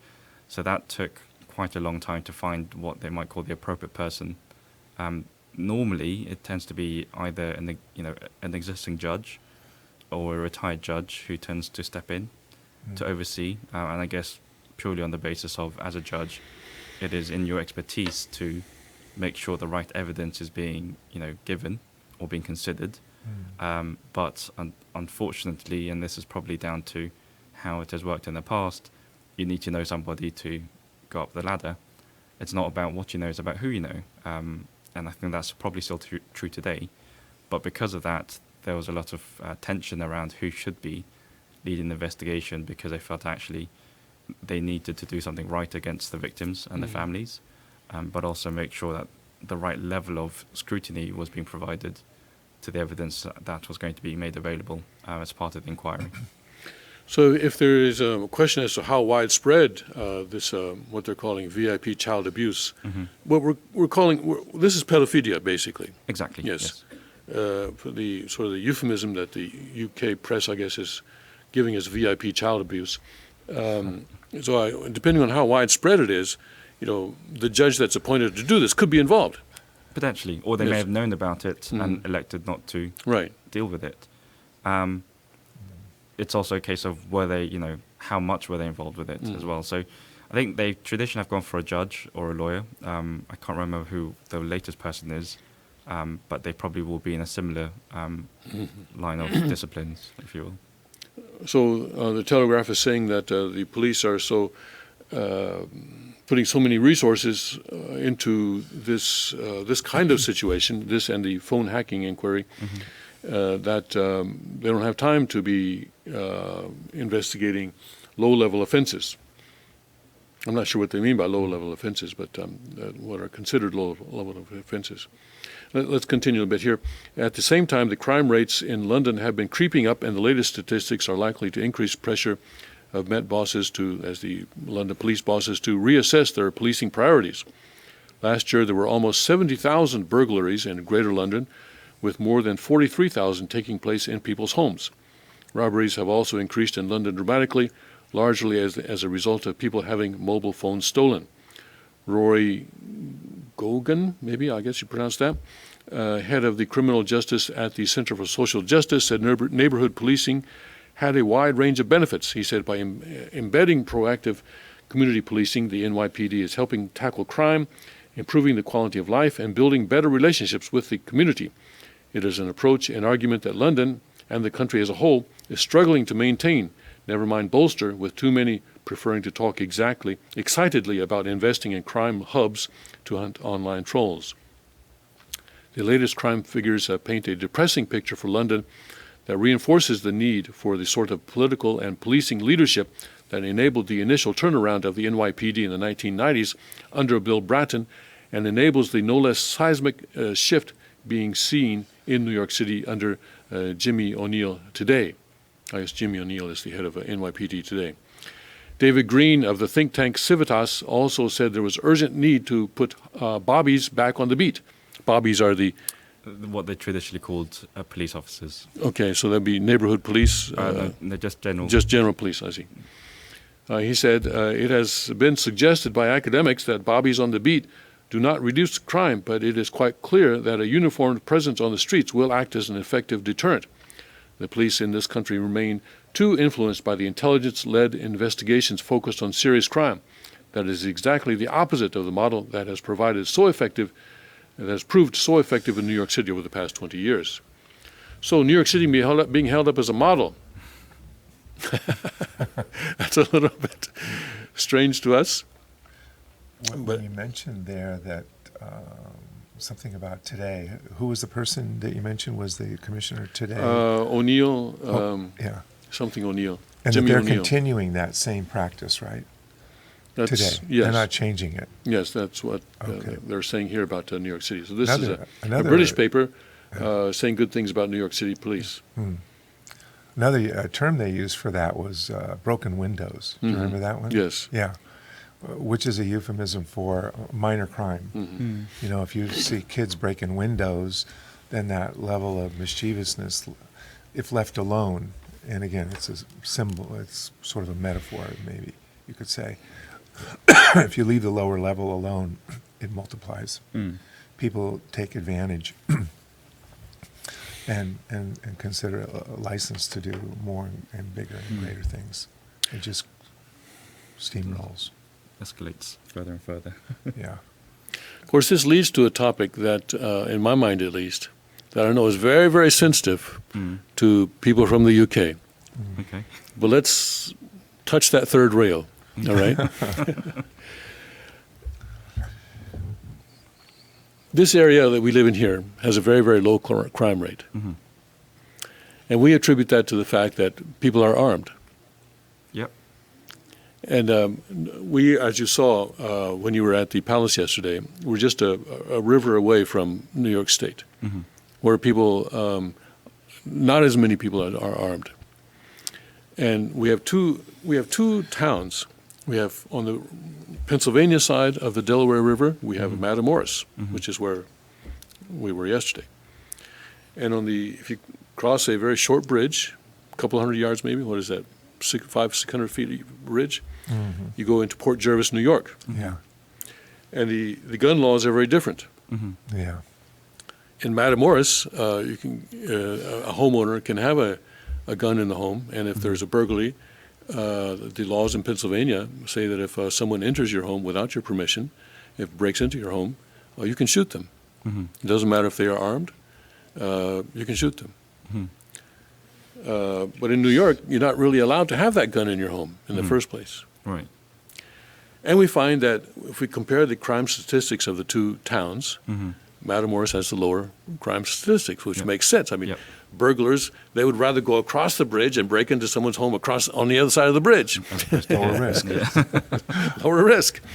And in fact, it's estimated that 70 or 80% of the homes in this area have guns in them. And so we do have a drug problem. There is a heroin problem and an opioid problem, and there are people who are, trying to come up with the money on a daily basis to support those habits. But it's a fairly safe in this area, at least, because people who try to come up with the money find other ways than breaking into people's homes. Yeah. But I know in the UK, this kind of topic is very, very taboo. Yeah. This is- It's an interesting question. So I can probably speak for myself. Okay. For me, guns are not necessarily a bad thing. So I actually studied US politics at school.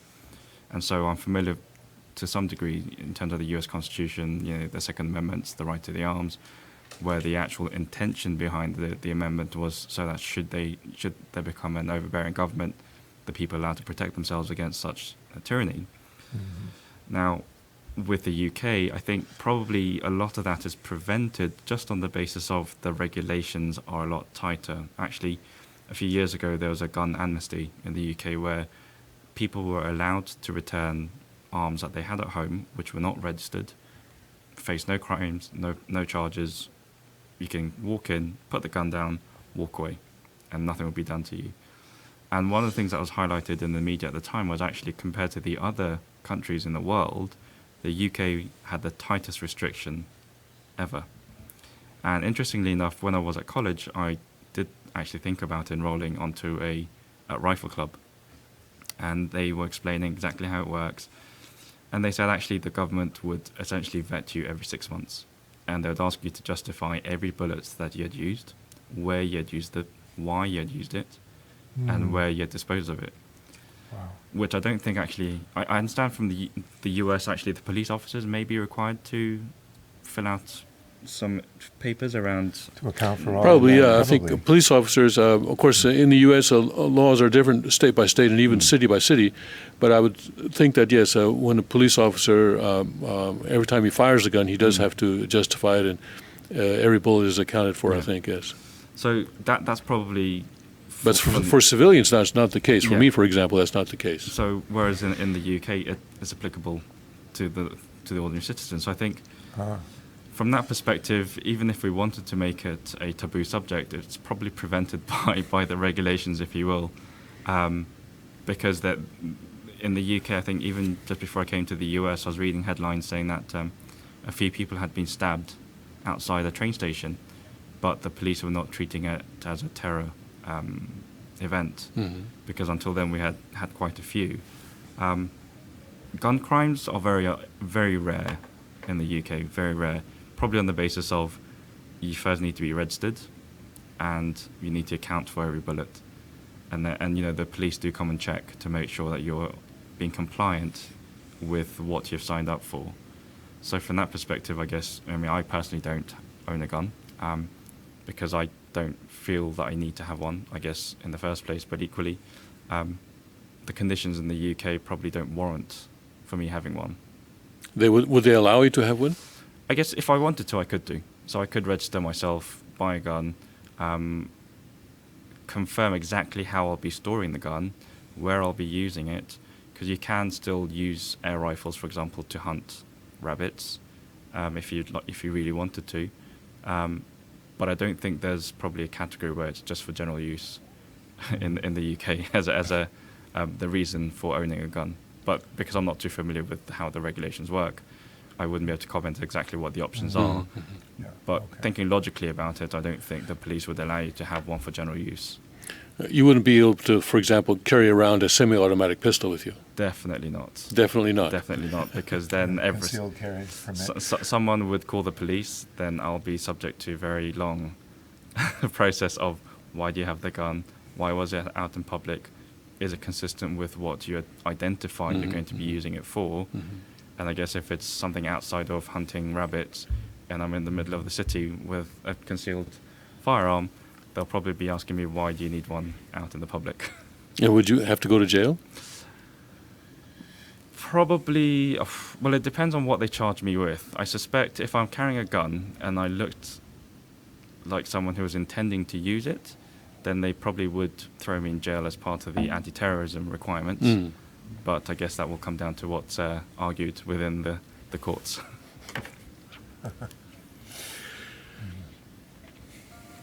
Very different culture. Because Very- yeah. in the U.S. too, we have very different cultures depending on the state.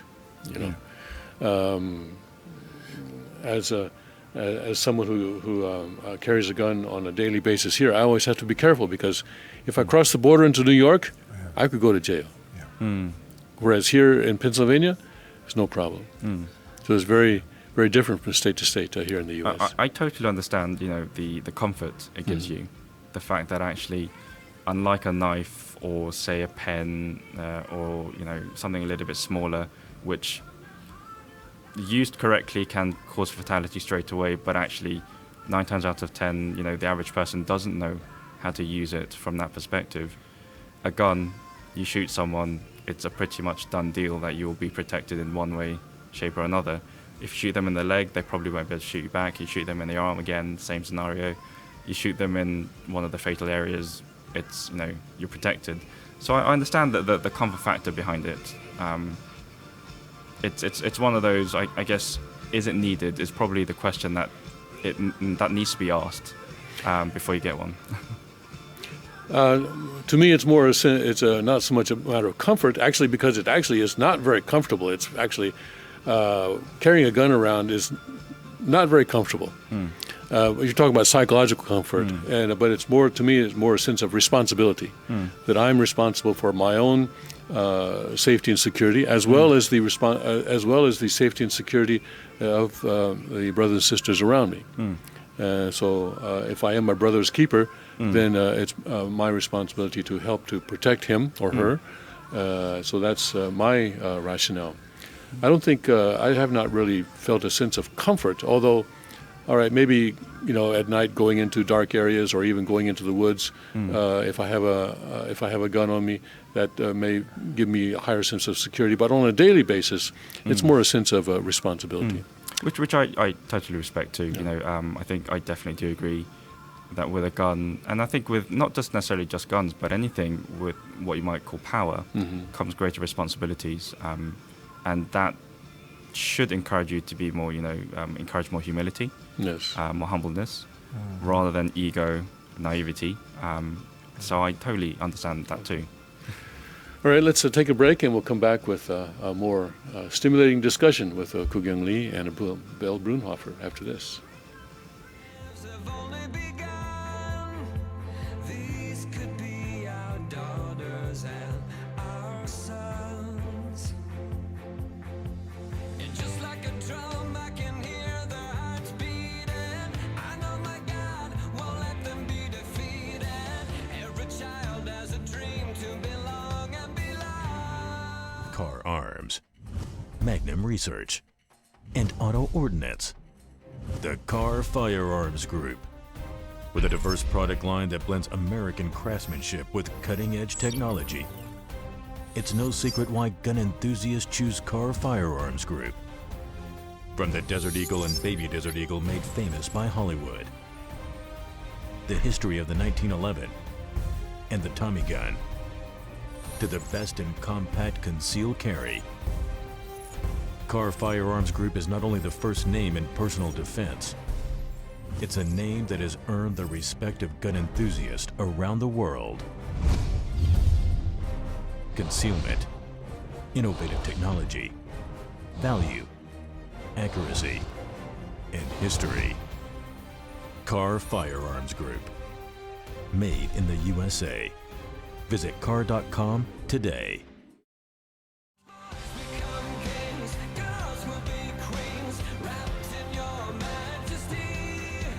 When we love the least of these,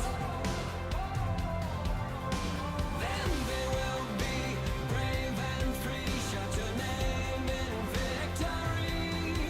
When we love the least of these, when we love the least of these.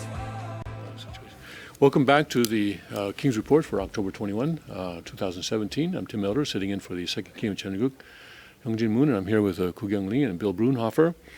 And we're taking advantage of Koo Kyung's presence here. He's visiting Sanctuary Church with his parents, and he is a second-generation young man working in the financial sector in London.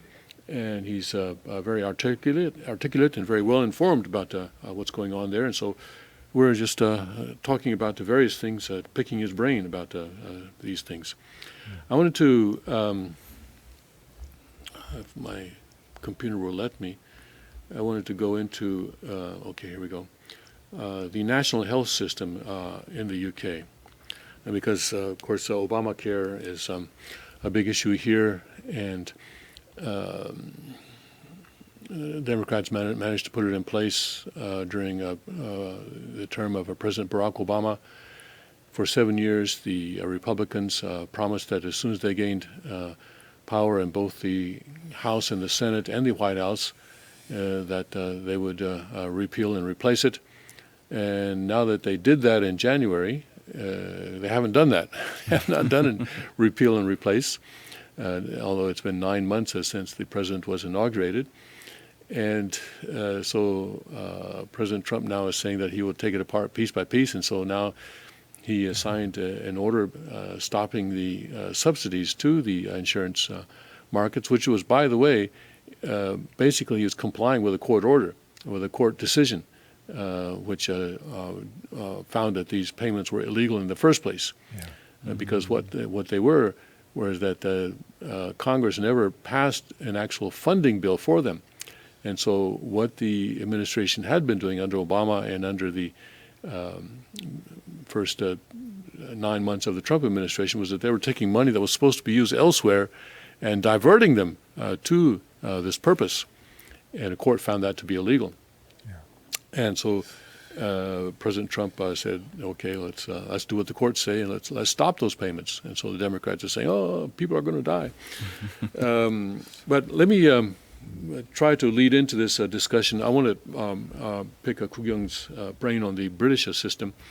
You're not an expert, we understand that, but you sure talk like one. Thank you. But there's an article here about a particular case, a heavily pregnant British woman told to prove she's from the UK to get NHS treatment after taking Polish husband's surname. Emma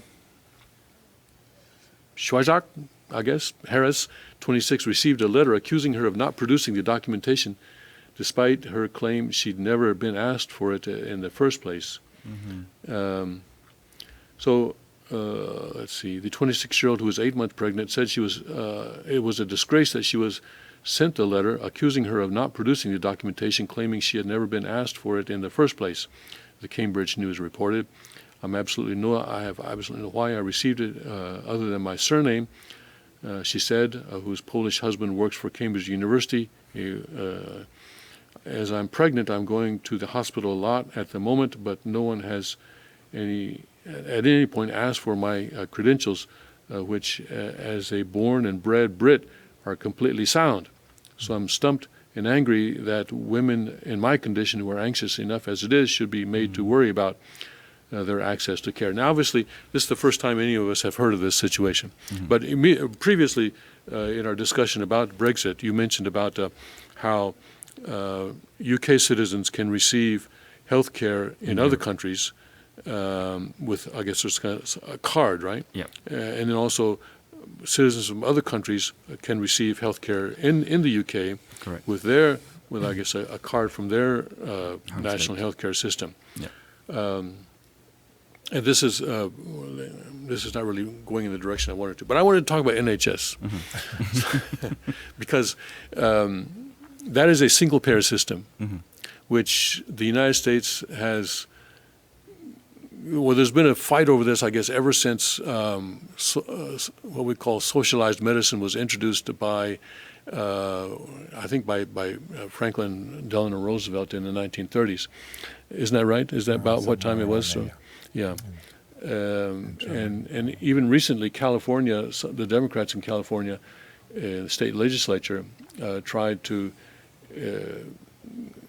draft a bill towards, actually may have even passed it, I'm not sure, for a single-payer system.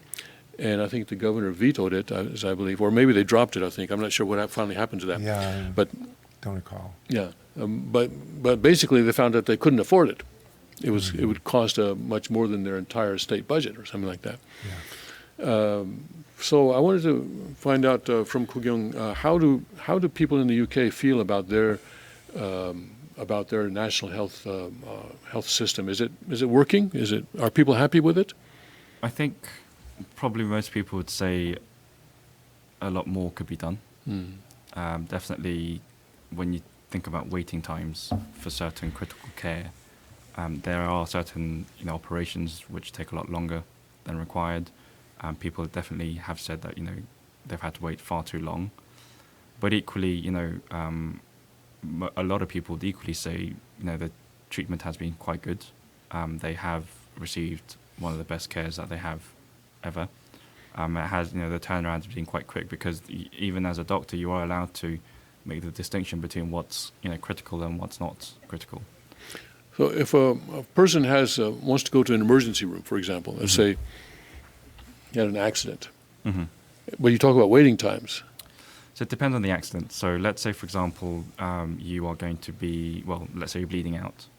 Then that would obviously be given a priority over someone that can't go to the local doctors because it's out of hours. So In the UK, you find that they have what we call GPs, general practitioners, which I guess would be your local doctors, say here in the US, and they only work a certain number of hours per day.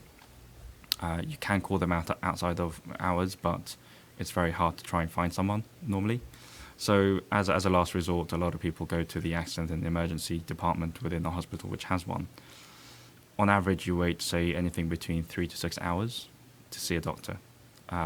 But if you're able to wait 3 to 6 hours, as in sitting down 3 to 6 hours, I think most people would say it's probably not critical. It's because you don't have a doctor to be able to go to on a routine basis.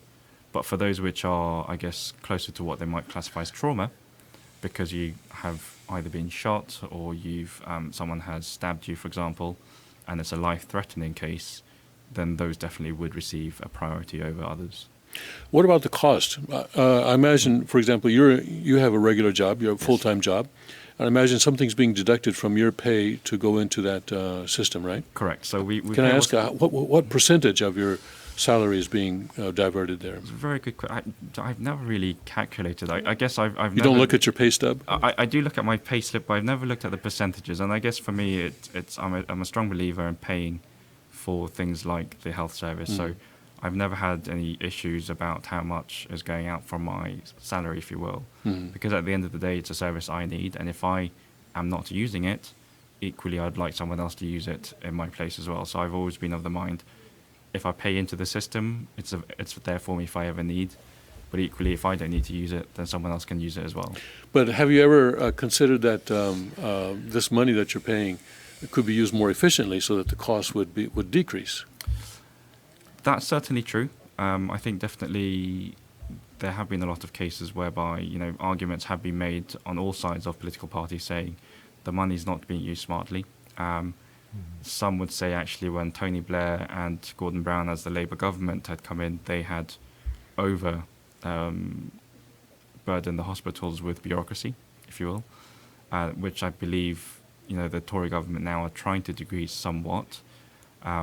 Some of the reviews, I think the UK is very good at making commissions that look at spending efficiencies, receiving recommendations, and then saying thank you very much, we'll take that into consideration, and then you don't hear about it anymore. So you spend millions to waste millions, Yes. if you can put it that way. But I think definitely the NHS could be a lot more efficient in the way it works, which I guess has received some sort of pushback from, say, the junior doctors. I'm not sure if you read about the strikes that the junior doctors recently have held. I may have read about it, but let me ask you this: as a person who's studied finance and so forth, and you've studied, I guess you've taken some courses in economics, isn't it true that wherever you have a monopoly, costs will increase and quality will decrease?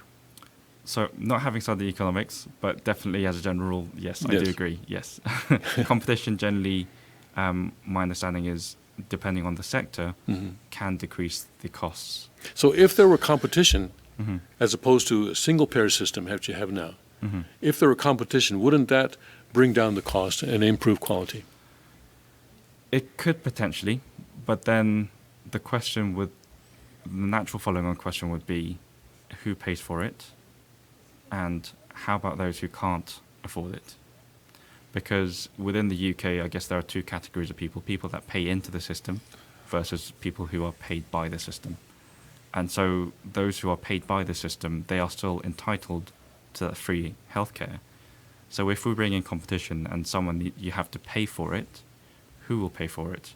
Because if you're in a job like mine, you have a double benefit whereby the company will pay for, say, private medical insurance, and you also pay into the system should you not wish to use that. So I have the luxury in a way of having two options, but for those who don't have those two options, what do they do? How do they afford healthcare? And the question then will become, should the state prevent those individuals from receiving that? Because the original spirit of the NHS when it was set up in the 1950s, was to help the country as a whole with free medical service. And I think the spirit at the time was those who do have money should pay into the system to help those who cannot afford it in the form of, say, medical insurance. Okay. So health insurance is seen as kind of a right. It's so I wouldn't say health insurance. I'd say health care. Healthcare is a right. Yes. It would definitely be seen in the UK right now as a necessity as opposed to an option. Or as an inalienable right. Yes. Yeah.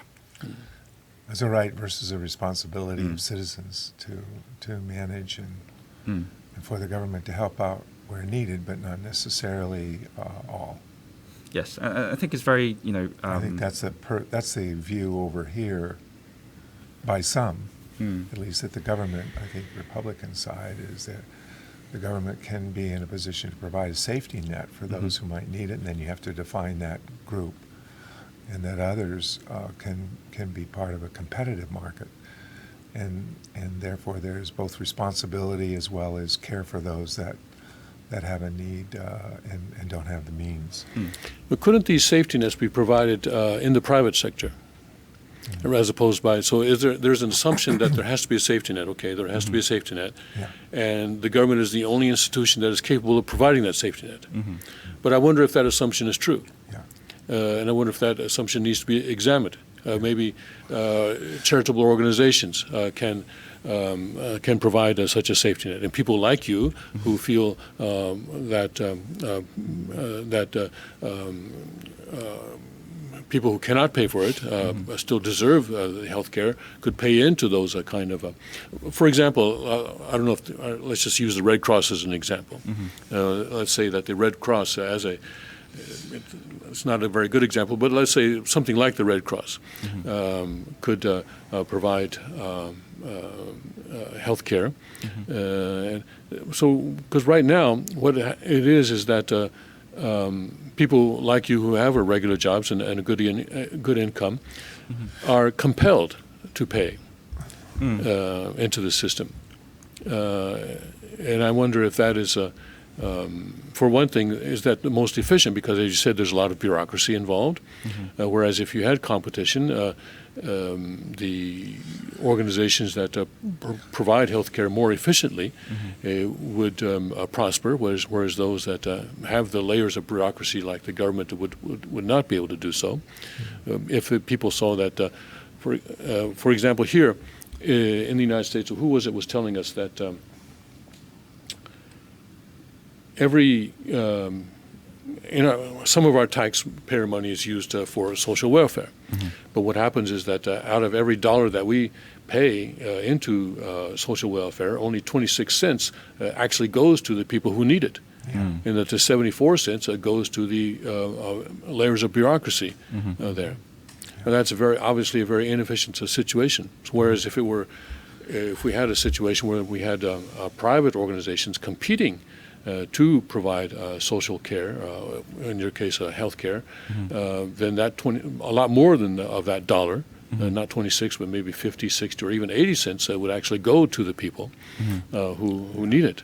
And so that would be a much more efficient way of providing it. So my understanding is there are certain parts of the National Health Service in the UK which has been privatised. One of the things that Margaret Thatcher was criticised for is privatising a lot of companies and services. So the British Telecom, BT, that used to be, I believe, a national company, but now they sold it off, and that has, as you know, has kind of evolved quite a bit. They now offer a much wider range of services. I believe also some of the national infrastructure in relation to train lines used to be a government-owned and sponsored infrastructure, which is now privatised. But that's also still subject to some government subsidies. So I believe there are some parts of the NHS which are equally privatised and subject to competition.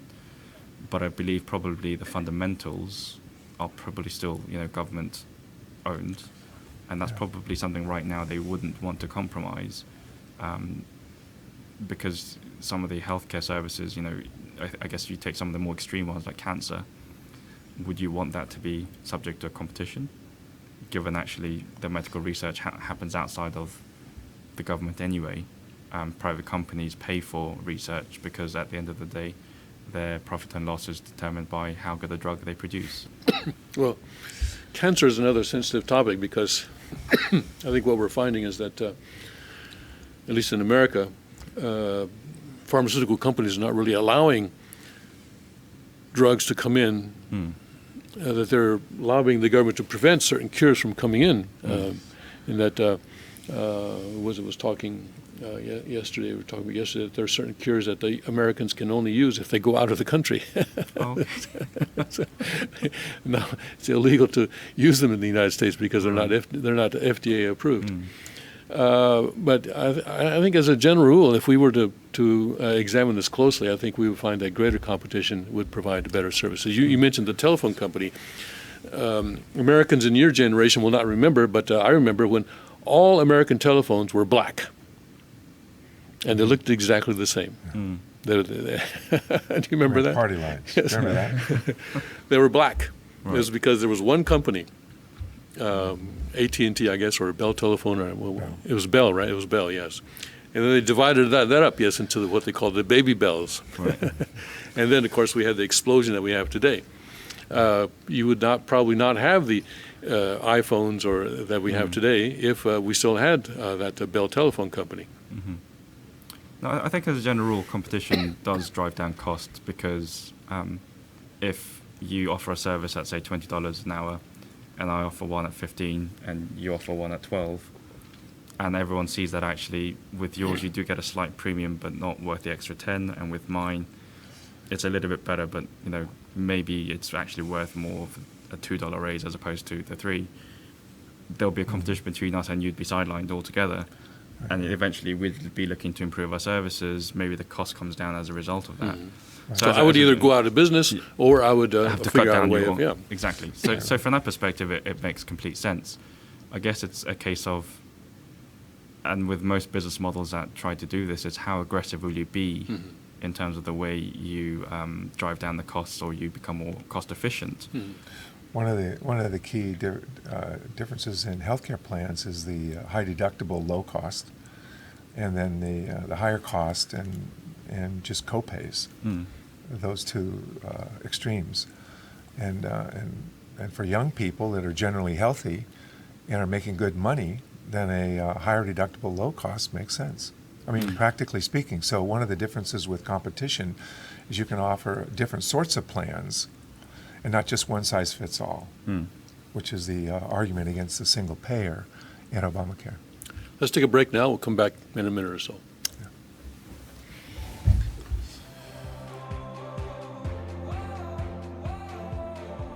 Break our hearts once again.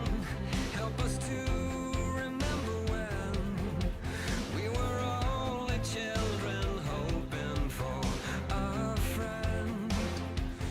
Won't you look around? These are the lives that the world has forgotten, waiting for doors of our hearts and our homes to open. Car Arms, Magnum Research, and Auto Ordnance. The Car Firearms Group. With a diverse product line that blends American craftsmanship with cutting-edge technology. It's no secret why gun enthusiasts choose Car Firearms Group. From the Desert Eagle and Baby Desert Eagle made famous by Hollywood. The history of the 1911 and the Tommy gun. To the best in compact concealed carry. Car Firearms Group is not only the first name in personal defense, it's a name that has earned the respect of gun enthusiasts around the world. Concealment, innovative technology, value, accuracy, and history. Car Firearms Group. Made in the USA. Visit car.com today. Car Arms, Magnum Research, and Auto Ordnance. The Car Firearms Group. With a diverse product line that blends American craftsmanship with cutting-edge technology. It's no secret why gun enthusiasts choose Car Firearms Group. From the Desert Eagle and Baby Desert Eagle made famous by Hollywood. The history of the 1911 and the Tommy gun. To the best in compact concealed carry. Car Firearms Group is not only the first name in personal defense, It's a name that has earned the respect of gun enthusiasts around the world. Concealment, innovative technology, value, accuracy, and history. Carr Firearms Group. Made in the USA. Visit carr.com today. Girls will be queens, wrapped in your majesty. When we love the least of days, then they will be brave and free. Shout your name in victory. When we love the least of days, when we love the least of days. Welcome back to the King's Report for October 21st, 2017. I'm Tim Elder, sitting in for the second King of Cheongguk, Young Jae Moon, and I'm here with Koo Kyung Lee and with Bill Brunhofer. And we're just talking about things that, especially about the situation in the UK, that's very interesting to us. What I want to also go into some of the other headlines today. Especially we have Steve Bannon giving a speech in California, and one of the things he did was to warn Californians against leaving the union. I'm not sure why he would want to do that. But Bannon on fire in California, 3 standing ovations at the GOP convention keynote. Breitbart News executive chairman and former White House chief strategist Steve Bannon delivered a first fiery keynote address to about 500 people at the opening dinner of the California Republican Party's fall convention Friday night, praising President Trump and declaring war on the GOP establishment, which is not the first time he's declared war on this. Stepping out from behind the podium, comfortably walking about the stage, Bannon gave a 40-minute-long speech covering a myriad of issues that began with effusive praise of President Trump, the importance of winning and how victories beget victories, and about the great challenge ahead in taking on the, quote, corporate lobbyists, consultants, and the politicians they control, unquote. And referring to his work with President Trump, Bannon said early in his remarks, I've had the honor of being the CEO of his campaign, the chief strategist in the White House, and now I'm proud to say his wingman outside. Donald Trump has been an existential threat to the system, Bannon declared to overwhelming applause from the audience. Bannon went on to talk about the importance of the recent victory of Judge Roy Moore in the Republican U.S. Senate runoff election in Alabama. We had to prove something, Bannon said, that the donor class and Mitch McConnell's money doesn't mean anything. They spent $32 million against $2 million from Judge Roy Moore. Wow. Judge Moore won 45 to 55. Wow. It was the politics of personal destruction. It was against Judge Moore and his wife. And you know what they said his big crime was. He put the 10 Commandments on the City Hall, the underpinnings of Judeo-Christian thought. Yeah. Bannon talked quite a bit about the pieces of the winning coalition that won the presidency for Trump and the Alabama GOP Senate nomination for Roy Moore, populists and nationalists and Christians. Bannon reminded the convention attendees that it is time to win in Washington, D.C. He said that if we are going to do that, we need unity on the right, and if Republicans can't get together on Capitol Hill and actually get things done, we'll be run out of office and deserve it. He said his vision for a united conservative movement is going to be executed by a grassroots army. It's about one thing. Are you a citizen of the United States of America? Bannon asked his audience. Economic nationalism is not what's going to drive us apart. It's what's going to bring us together. GDP isn't everything. We are not an economy. We are a country. We have a social fabric. I'm a free market capitalist. That's the underpinnings of our society. Economic nationalism means ensuring that jobs we have allowed to go to Asia come back to the United States. And by the way, the economy is doing quite well in the 9 months since Trump came in. Yeah. Of course, the Dow now is at a record high. In fact, it has gone through a few of the 1,000-point marks. I think it's at 23,000 now. What is it? Yesterday we had the story that the jobless claims, people who've lost their jobs and going into claim unemployment insurance is at its lowest rate since 1973. and also unemployment is down. The GDP in the second quarter was 3.1%. So, things are going great, at least for now. We may be coming to a cliff. There are people who say that we are coming to a cliff, and I want to ask you about that in a minute. So at least for now, things are going great. Bannon said that American citizens should have a preference for jobs and economic opportunity, and that people should have to compete against foreign labor and illegal alien. People should not have to compete against foreign labor and illegal alien labor. I think that's what they left out a knot there. He has decried Europe as being a protectorate of the United States, making no effort to protect themselves. Okay. Zing. He said that this is changing. It's not that we are being isolationists. We have to start thinking like adults. We have to stop worrying about these global institutions. The rules-based international order has worked for everybody except the United States of America. Well, I think what he was referring to there probably is, at least in the military way, in terms of a NATO. The NATO Yes, agreement, yes. President, of course, the UK is also a nuclear power, isn't it?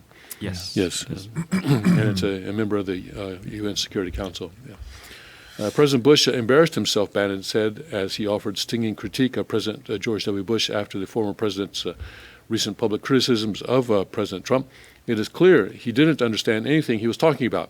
He had no idea whether he was coming or going, just like when he was president of the United States. There has not been a more destructive presidency than George Bush's. Bannon's strong criticism of Bush was met with a lot of applause in the GOP audience, which drew a surprised look from those in the room who clearly were not pleased someone speaking ill of the former Republican president. It wasn't just President Bush who was singled out by Bannon for his recent remarks. Bannon was critical of U.S. Senator John McCain. While careful to praise McCain for his service to the country, he said that McCain's speech this week was nothing but happy talk. Former President Bush and Senator McCain were both booed by the Republican audience. Wow. President Reagan had what he called, I think it was called the 11th Commandment. Thou shalt not criticize a fellow Republican. Obviously, Bannon does not subscribe to that. At one point, Bannon also heckled Karl Rove. He said that he'd like to insult the establishment Republican consultant for his recent less-than-kind op-ed attacking the Breitbart executive chairman in the Wall Street Journal. But he doesn't like punching down. Bannon was also highly critical of China and President Xi Jinping. Bannon said that the Chinese have run the tables on us and that the United States has become a tributary state to China. Being here in California, Bannon targeted the tech leaders in the Silicon Valley. We are going to have to worry about the lords of technology in the Silicon Valley. You've got a very dangerous thing going on in this state. In talking to the blue state crowd of Californians before him, blue state means a Democratic, the Democrats are strong there. Bannon said, winning matters. You're not here to waste your time. You don't want moral victories. You want victories. This time in California, we started having some victories. Bannon critiqued the actions of the left-wing Democrats in Sacramento, and that's the capital of California, and they're making California a sanctuary state, warning everyone present, you are a sanctuary state. Trust me, if you don't roll this back 10 or 15 years from now, the folks from Silicon Valley and the progressive left in this state are going to try and secede from this state. He went on to tell beleaguered California Republicans, the resistance is not the people you see outside, referring to the small group of protesters. That's actually, quite frankly, going to help Republicans, saying that they will push the Democrats to the left. In his final statement to the crowd, Bannon closed by admonishing the crowd, it's always darkest before the dawn. The permanent political class who controls this country and the progressive Democrats who sit on the other side of that are not just going to give this country back, you're going to have to take it back. Wow. So Bannon is Steve Bannon, I don't know how people in the UK understand Bannon. Maybe not so favorably.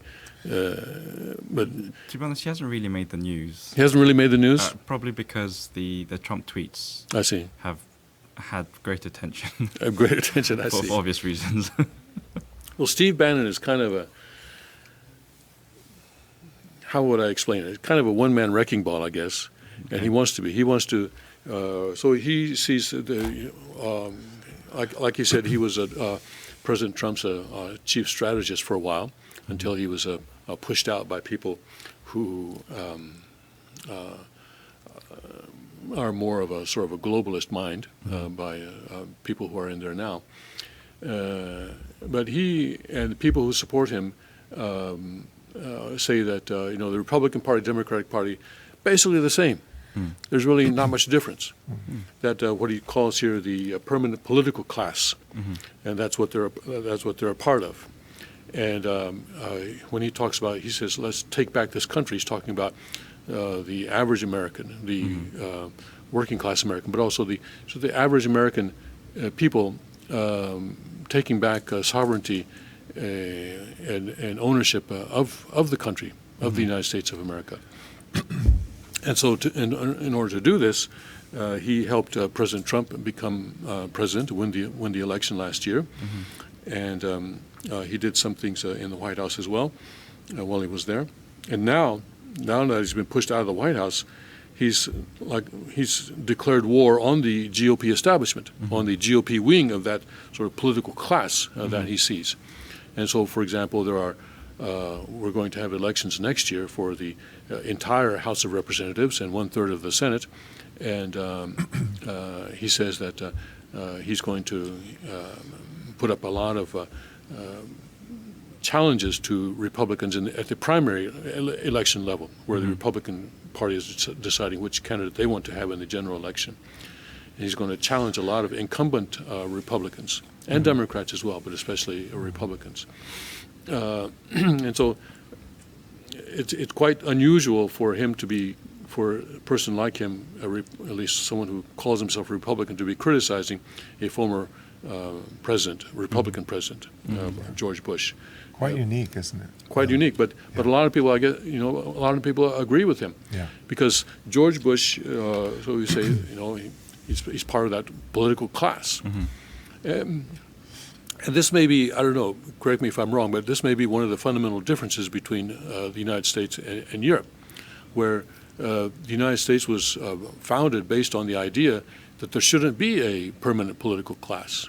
That in fact, in the early days, it was understood that people would sort of go to Washington and serve there and then go back to their hometowns. In fact, so even it was not really envisioned in the beginning that people would actually live in Washington for a long time. And that's why, until very recently, people living in Washington could not vote for president. It was assumed that they would actually be voting in their home state, And the idea that this has changed now, but I think until about the 1960s or so, people whose permanent resident was in Washington did not have any vote for the president, because Washington D.C. could not send people to the Electoral College. And now we have this sort of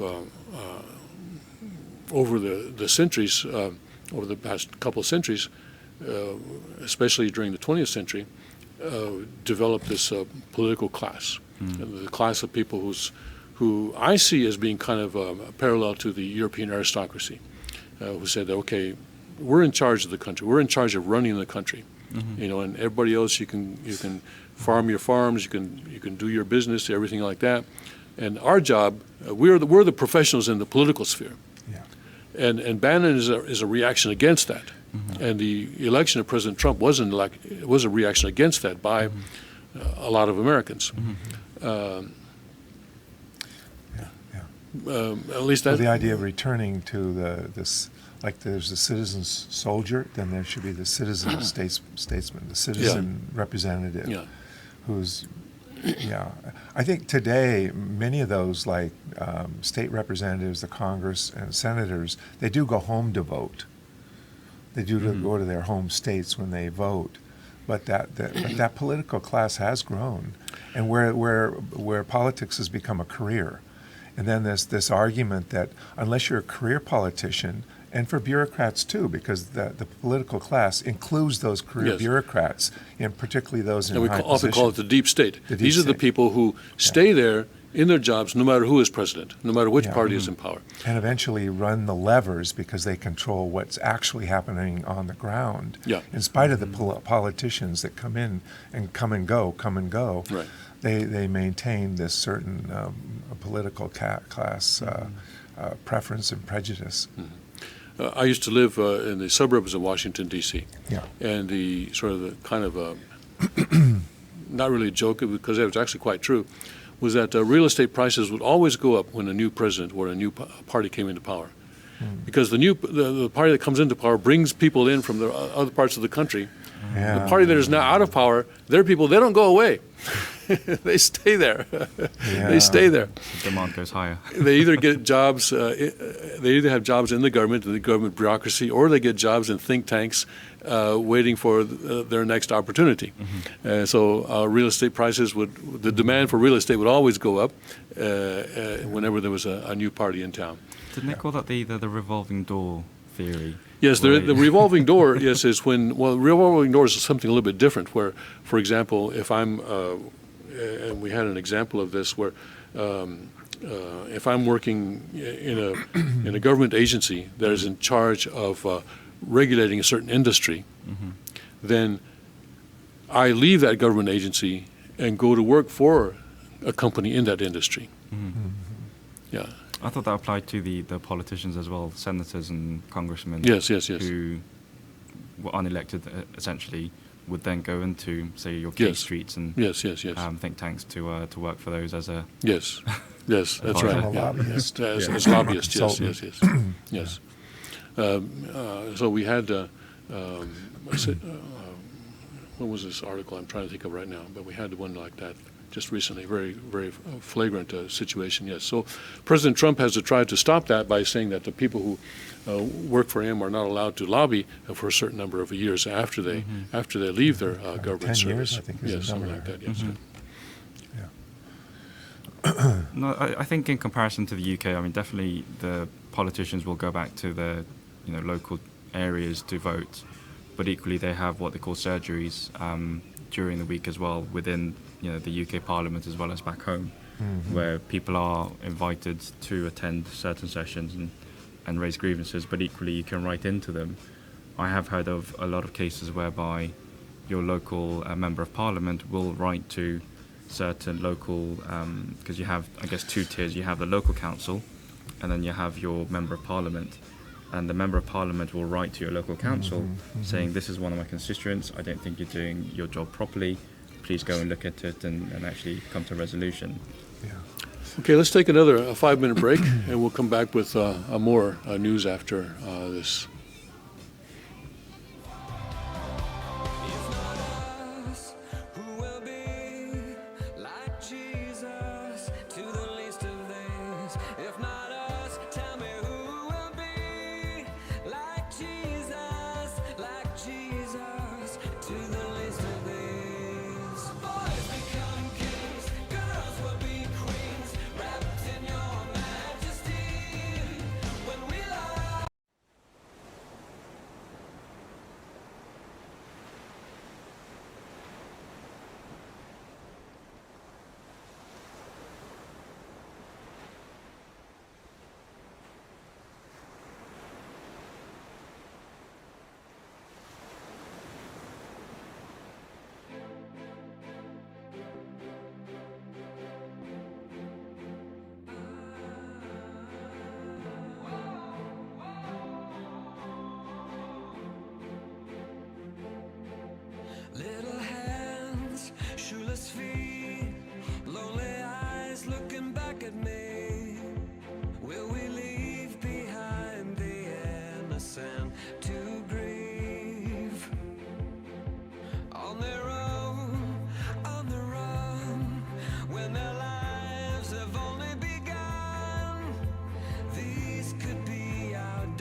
at me.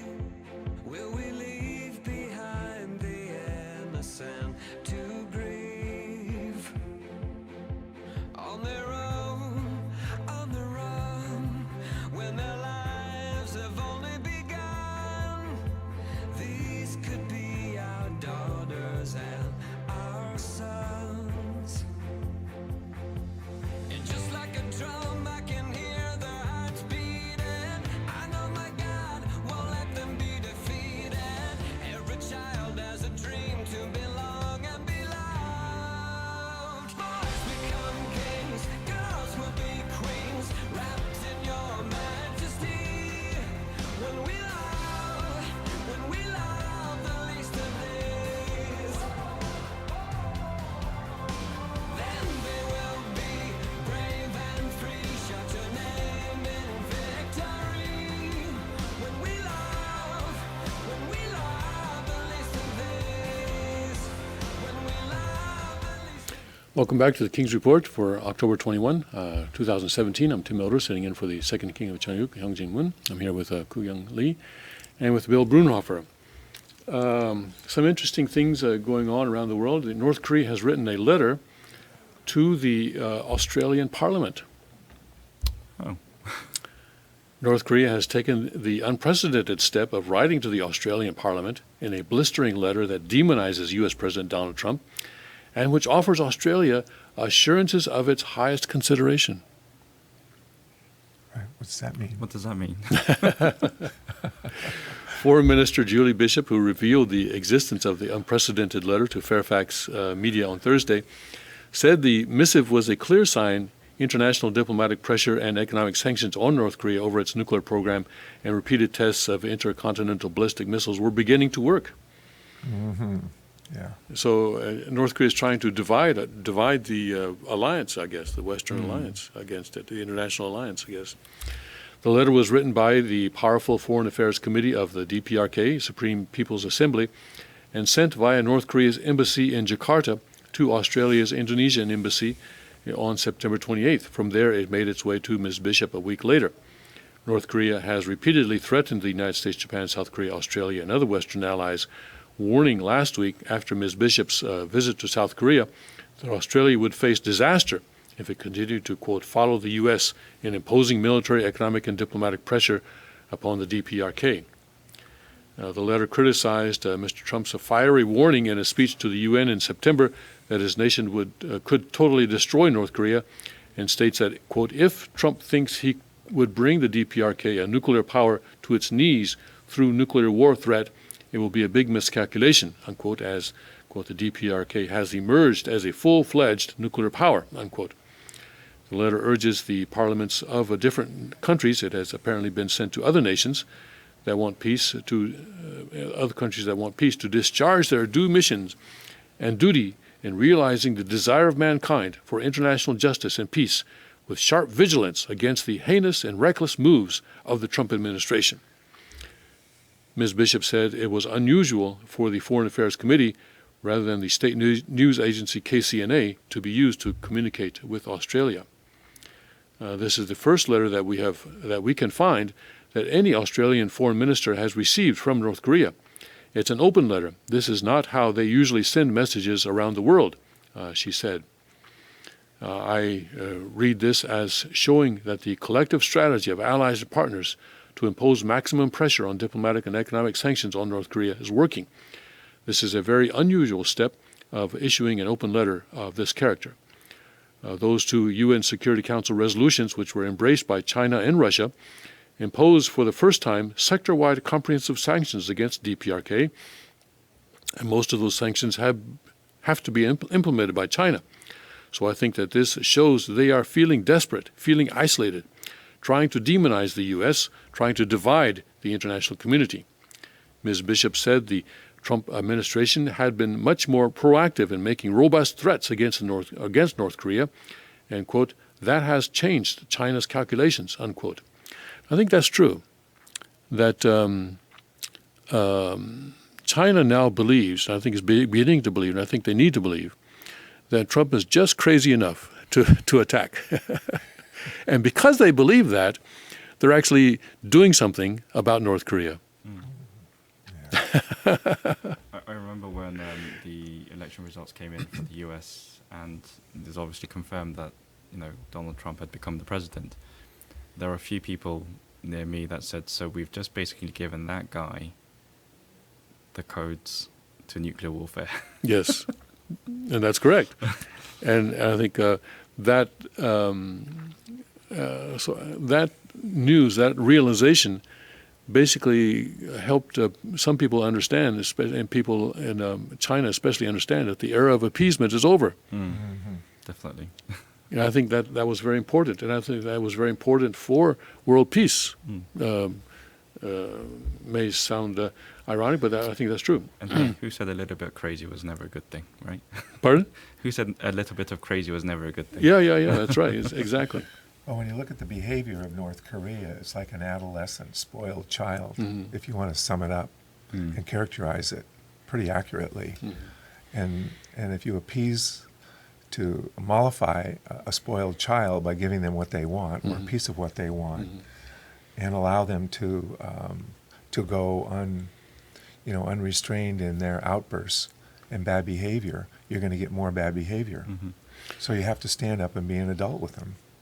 It's interesting to me that in this letter, and the full text has not been released as far as I know, but in this letter apparently North Korea describes itself as a full-fledged nuclear power, which obviously they are not. But the CIA director, Mike Pompeo, gave an interview, a public interview a few days ago, where he said that given enough time, North Korea can become a full-fledged nuclear power, meaning that they will have a robust arsenal of nuclear weapons, so that maybe right now they can shoot one missile with a nuclear warhead on it, but that's not a full-fledged nuclear power. That's just sort of the first step. And it's an important step, obviously, but North Korea here is overestimating their ability right now. So basically, they're telling Australia and whatever other countries receive this, hey, don't worry, we're not going to attack you, as long as you don't go along with the U.S. So they're kind of stretching it a bit, quite a bit, obviously.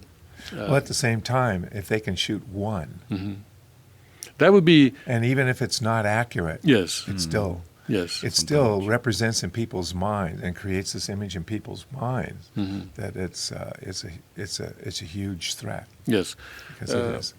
But that would obviously be an act of war. Yeah, and I think they understand, and more importantly, China understands that the United States will retaliate. Absolutely. And then the phrase "totally destroy" will come into play. Yeah, there will be not much restraint if that happens on the U.S. part.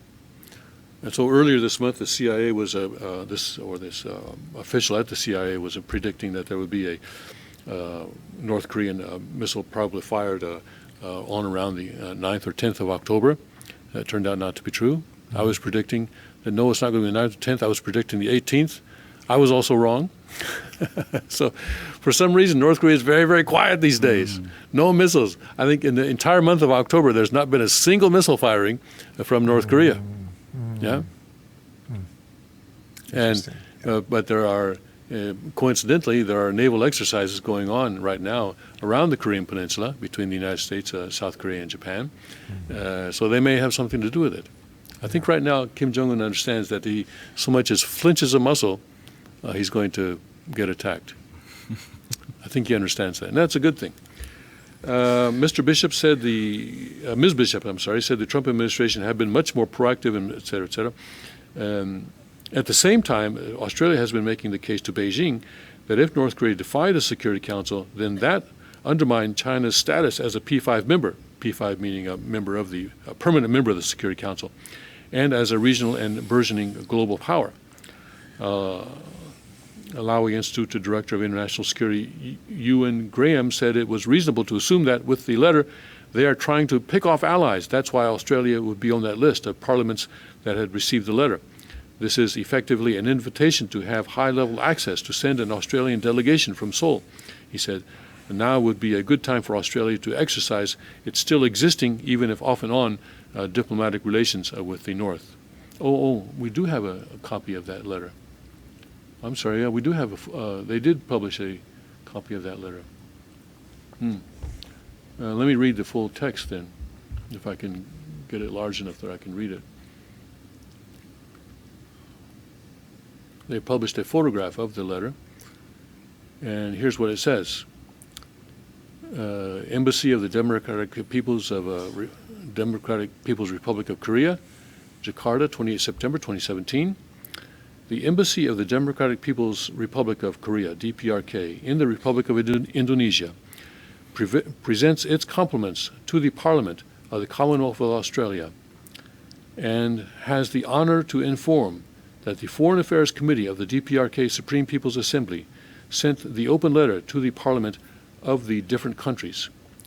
In this regard, the Embassy of the DPRK has further the honor to enclose hereby the above-mentioned open letter. The Embassy of the Democratic People's Republic of Korea in the Republic of Indonesia avails itself of this opportunity to renew to the Parliament of the Commonwealth of Australia its assurances of its highest consideration. Now let's see what this open letter says here. Okay, here's the open letter. How long is this? Not so long, I guess. Well, let's see what it starts out anyway. So here's the open letter. The Foreign Affairs Committee of the DPRK Supreme People's Assembly sent an open letter to parliaments of different countries on Sunday. The letter noted that Trump, President of the U.S., styling itself as the superpower, denied the existence of the DPRK, a dignified sovereign state, and spit out ignorant remarks of total destruction at the UN General Assembly, stunning the world public. The Foreign Affairs Committee of the DPRK Supreme People's Assembly, the basic mission of which is to promote friendly and cooperative relations with the parliaments and peace-loving people of the countries around the world, proceeding from the foreign policy of the Workers' Party of Korea, based on the ideas of independence, peace, and friendship, bitterly condemns the reckless remarks of Trump as an intolerable insult to the Korean people, a declaration of war against the DPRK, and a grave threat to the global peace, the letter said, adding, from the first day of his office, Trump has engaged. So this is not actually I'm confused because the title says open letter, but then it's quoting from the letter. Yeah. So it's a little bit unclear what this is. From the first day of his office, Trump has engaged himself in high-handed and arbitrary practice, scrapping international laws and agreements, incurring his displeasure on the U.S. first principle, the height of American way of thinking that it is best if the U.S. is well off at the expense of the whole world. The U.S.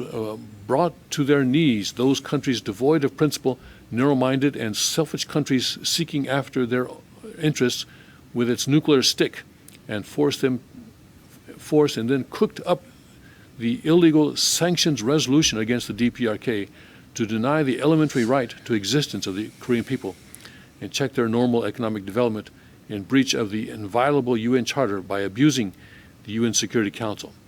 This is an intensive act of the revolution of the U.S. first principle, et cetera, et cetera.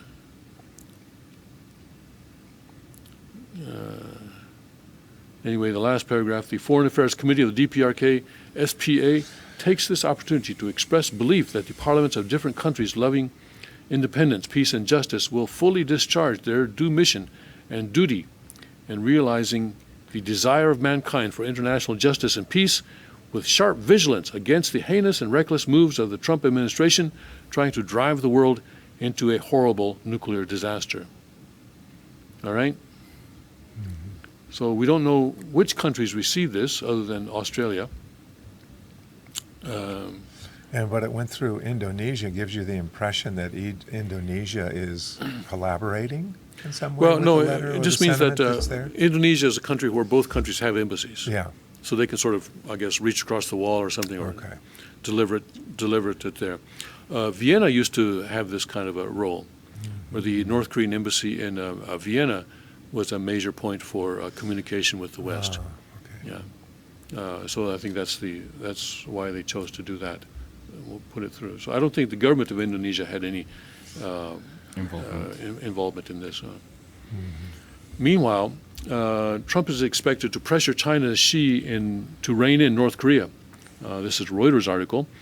U.S. President Donald Trump is expected to pressure China's president when they meet next month in Beijing to do more to rein in North Korea, out of a belief that Xi Jinping's consolidation of power should give him more authority to do so. Obviously, Reuters has been watching King's Report, because this is what I've been saying. That after the National Congress of the Chinese Communist Party that's going on right now, and apparently it's going to end next Wednesday, and Xi Jinping, through that Congress, is trying to consolidate more power to himself. So before that Congress, everything, like in the U.S. presidential election year, everything that happens in Washington is somehow related to that election. So also in China, in Beijing, everything that has been happening has somehow been related to this Congress that's going on now. Because this is the big event. This is every 5 years, and this is the Xi Jinping trying to make himself as important as Mao Zedong, maybe, as what he would like to do. And already they're talking about Xi Jinping thought.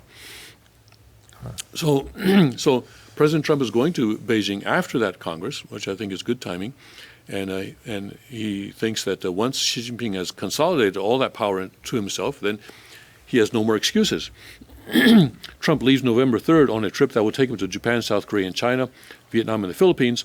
It will be his first tour of Asia since taking power in January, and one with a major priority, preventing the standoff with North Korea from spiraling out of control. Xi is immersed in a Communist Party Congress expected to culminate in him consolidating his control and potentially retaining power beyond 2022, when the next Congress takes place. Right now, he's General Secretary of the Communist Party. If he can get himself in the General Secretary, as General Secretary, he has a kind of a term limit. He's just finishing his first 5-year term as General Secretary, and then he's allowed one more 5-year term. But if he can get himself elevated to chairman, which is currently vacant, then he can go beyond 2022. Chairman, of course, where Mao Zedong was. Has anyone held that chairman role since Mao Zedong? I think so, but not recently. Not recently. Yes, I have to check that. Trump believes Xi should have even more leverage to work on the North Korea problem. The president's view is you have even less of an excuse now, said one official. He's not going to step lightly. So be nice to be the fly on the wall or the translator in that discussion. How's your Chinese, Tim? Not very good. Trump wants to gain some serious cooperation from China to persuade Pyongyang to either change its mind or help deprive it of so much resources that it has no choice but to alter its behavior, the official said. Trump has heaped praise on Xi in recent weeks in hopes of gaining Chinese cooperation and has held back from major punitive trade measures. Of course, China will only do this if they see that it's in their own interest. I mean, they're not going to respond so well to... so I hope Trump realizes that they're not going to respond so well to a really high-handed pressure. In an interview with Fox Business Network's Maria Bartiromo, Trump said he wants to keep things very, very low-key with Xi until the Chinese leader emerges from the party Congress. I believe he's got the power to do something very significant with respect to North Korea. We'll see what happens. Now, with that being said, we're prepared for anything. We are so prepared, like you wouldn't believe, Trump said in an interview to air on Sunday. I think he's referring to all those aircraft carriers and other strike forces around the Korean Peninsula right now.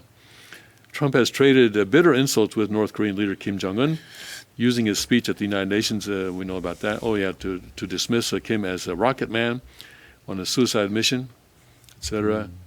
And Kim in recent weeks has said that the U.S. will face an unimaginable strike from North Korea if provoked.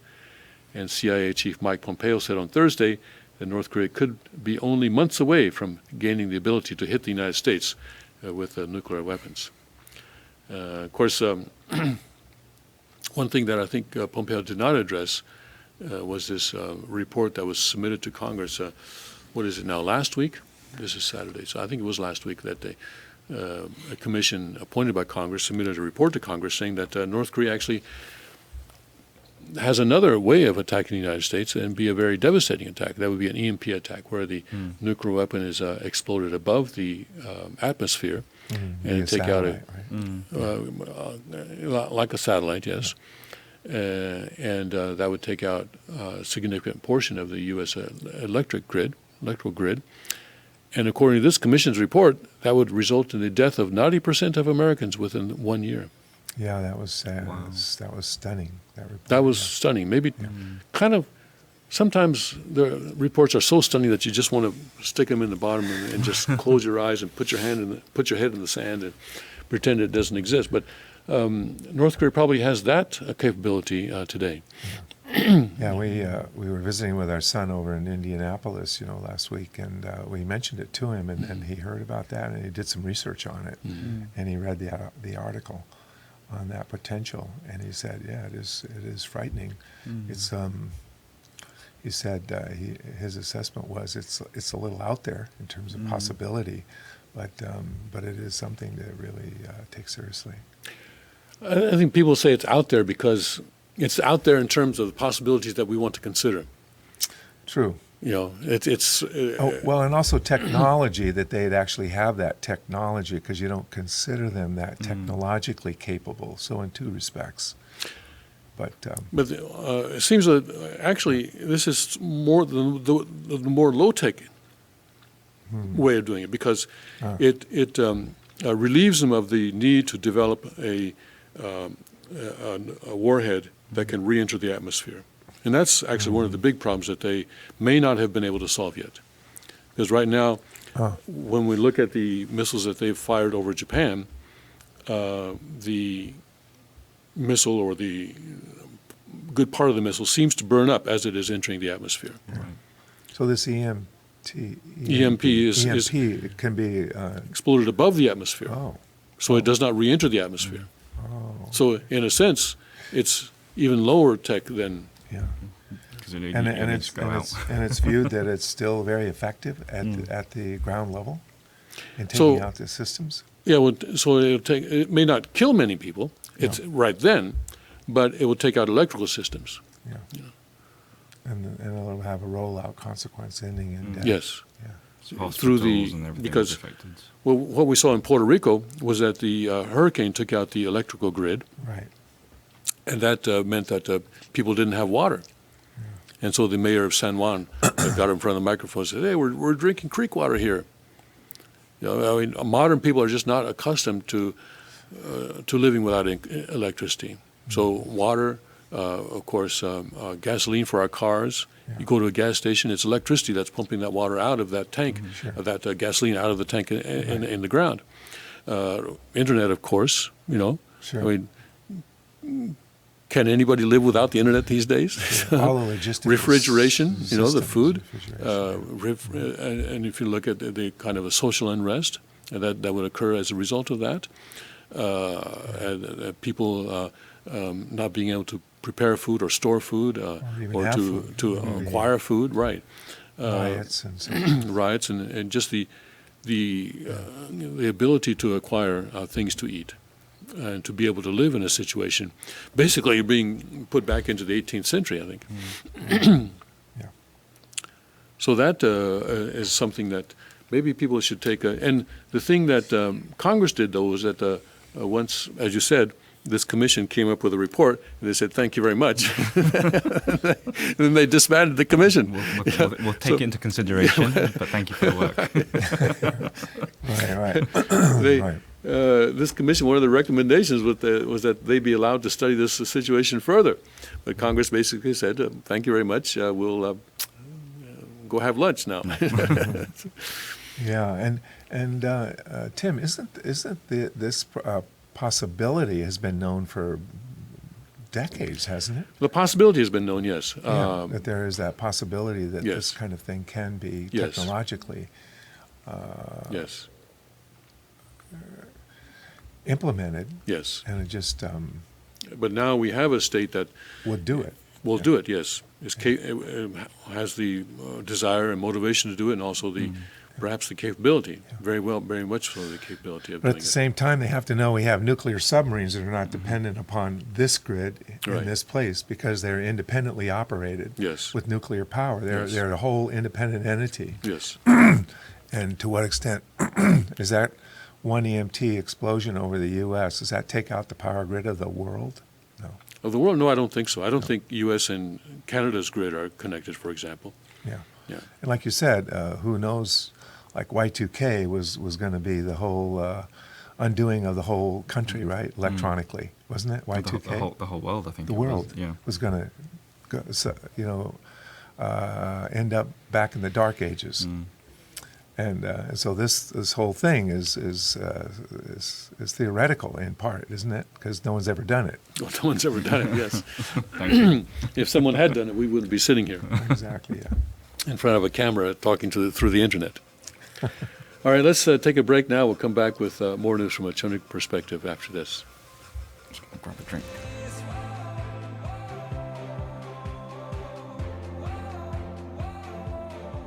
Break our hearts once again. Help us to remember when we were only children hoping for a friend.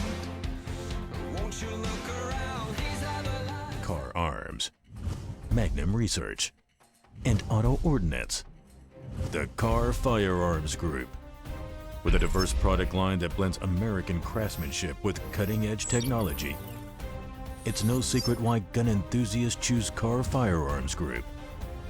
From the Desert Eagle and Baby Desert Eagle made famous by Hollywood. The history of the 1911 and the Tommy gun. To the best in compact concealed carry.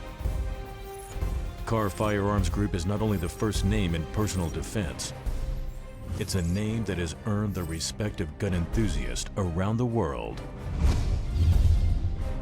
Concealment, innovative technology, value, accuracy, and history.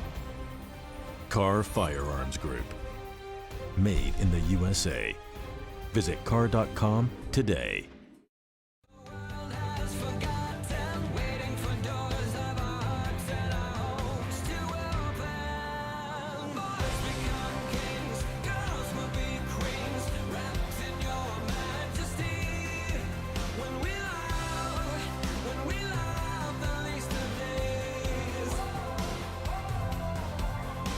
then we will be brave and free. Shout your name in victory.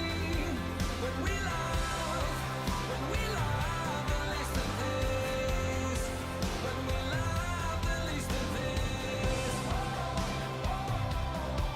it's not us who will be like Jesus to the least of these. If not us, tell me who will be like Jesus to the Welcome back to the King's Report for October 21st, 2017. I'm Tim Elder, sitting in for the second King of Chongguk, Hyung Jin Moon. I'm here with Koo Kyung Lee and with Bill Brunhofer.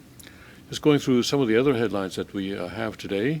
The U.S. Air Force is calling back some of its pilots, recalls pilots to address a serious shortage of pilots. And let's see. Pollution is deadlier than war, disaster, or hunger, according to a study. Smog defies China's Communist Party Congress. I guess that's because they're meeting in Beijing, which is a very polluted city. Fast for long life. 111-year-old vet smokes 12 cigars a day.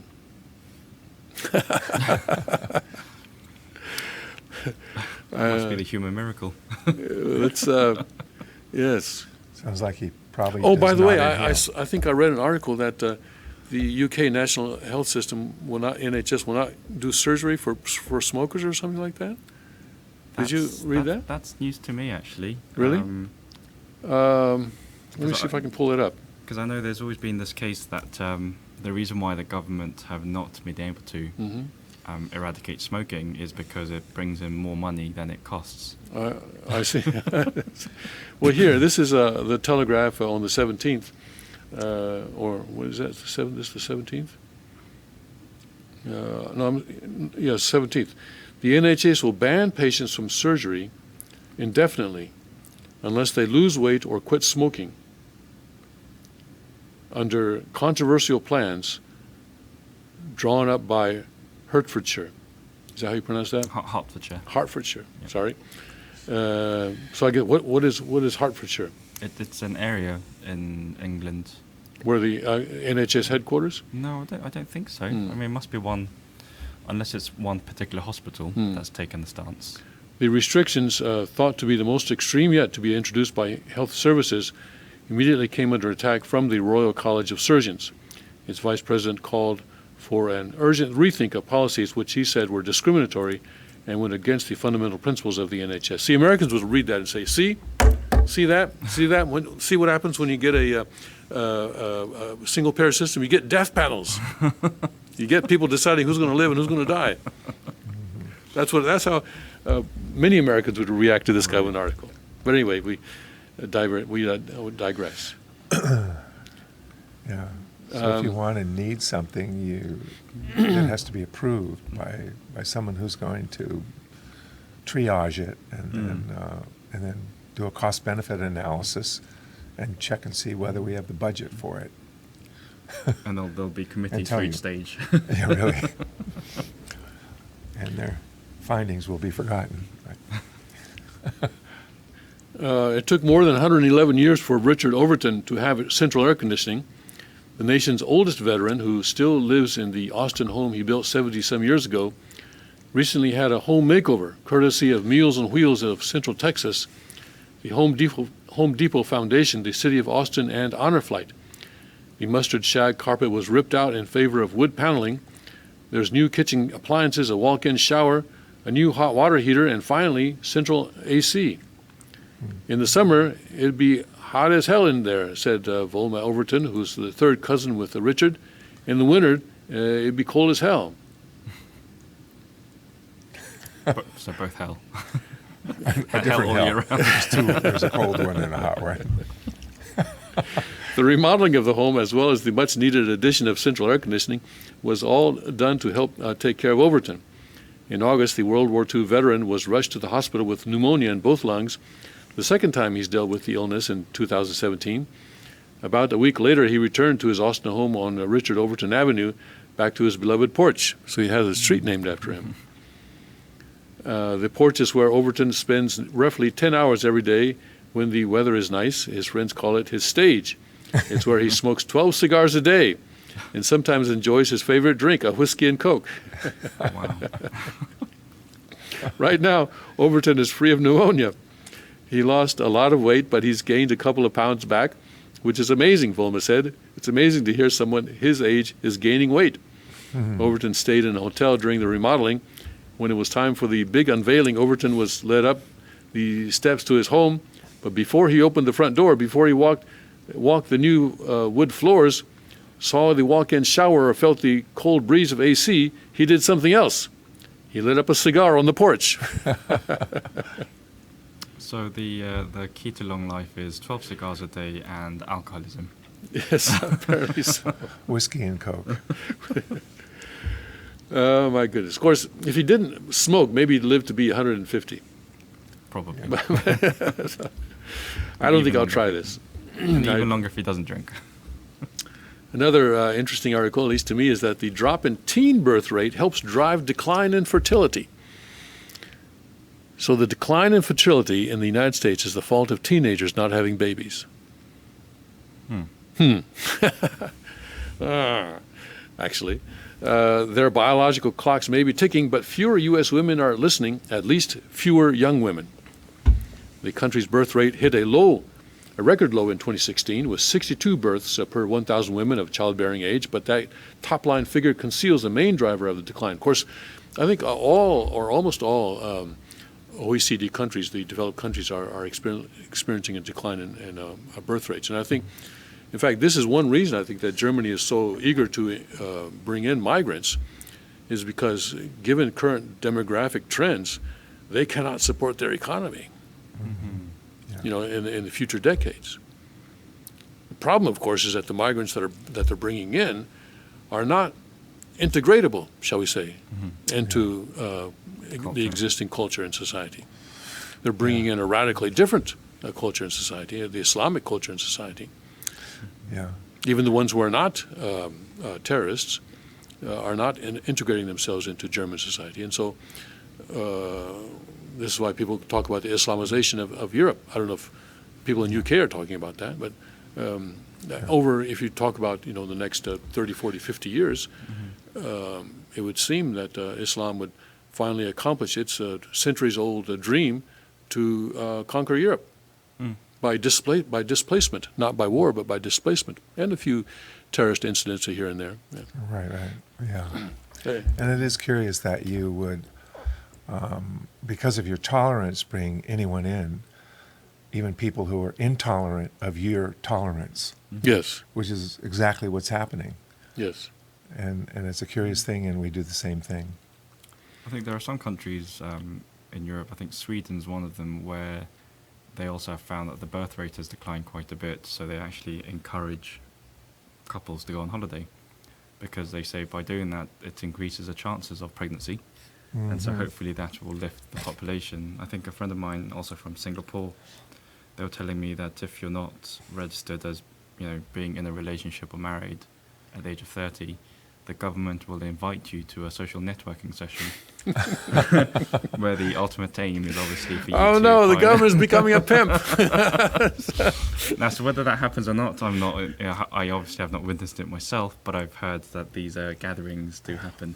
Well, it is comforting to know that, broadly speaking, they are encouraging marriage and family, Yeah. you could say. Okay, tech team, let's continue this up until 8 o'clock. You mentioned Sweden. Swedish politicians call for army to be deployed to no-go zones to keep the peace, because there are now no-go zones in Sweden where the police dare not enter. Yeah. They're not policed. And trust me, they're not Brits that are living in those no-go zones. All right, they're not French, they're not German, they're Muslims. Yes. 20 members of the moderate party in Sweden have proposed the government deploys the armed forces in some of the country's most dangerous no-go zones to combat gang violence, is what they're in quotes.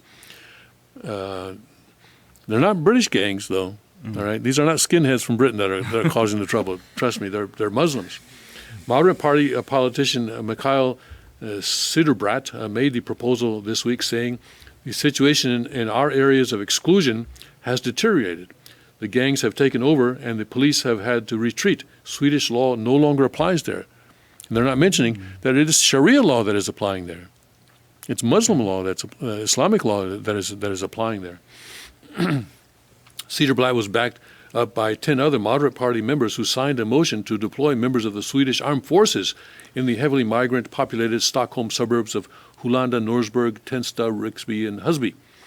It is absolutely necessary to do something, because these gangs are like cancerous tumors in our country, and it is urgent. My absolute belief is that we, the nation of Sweden, must declare war on criminal gangs, Siderblat said.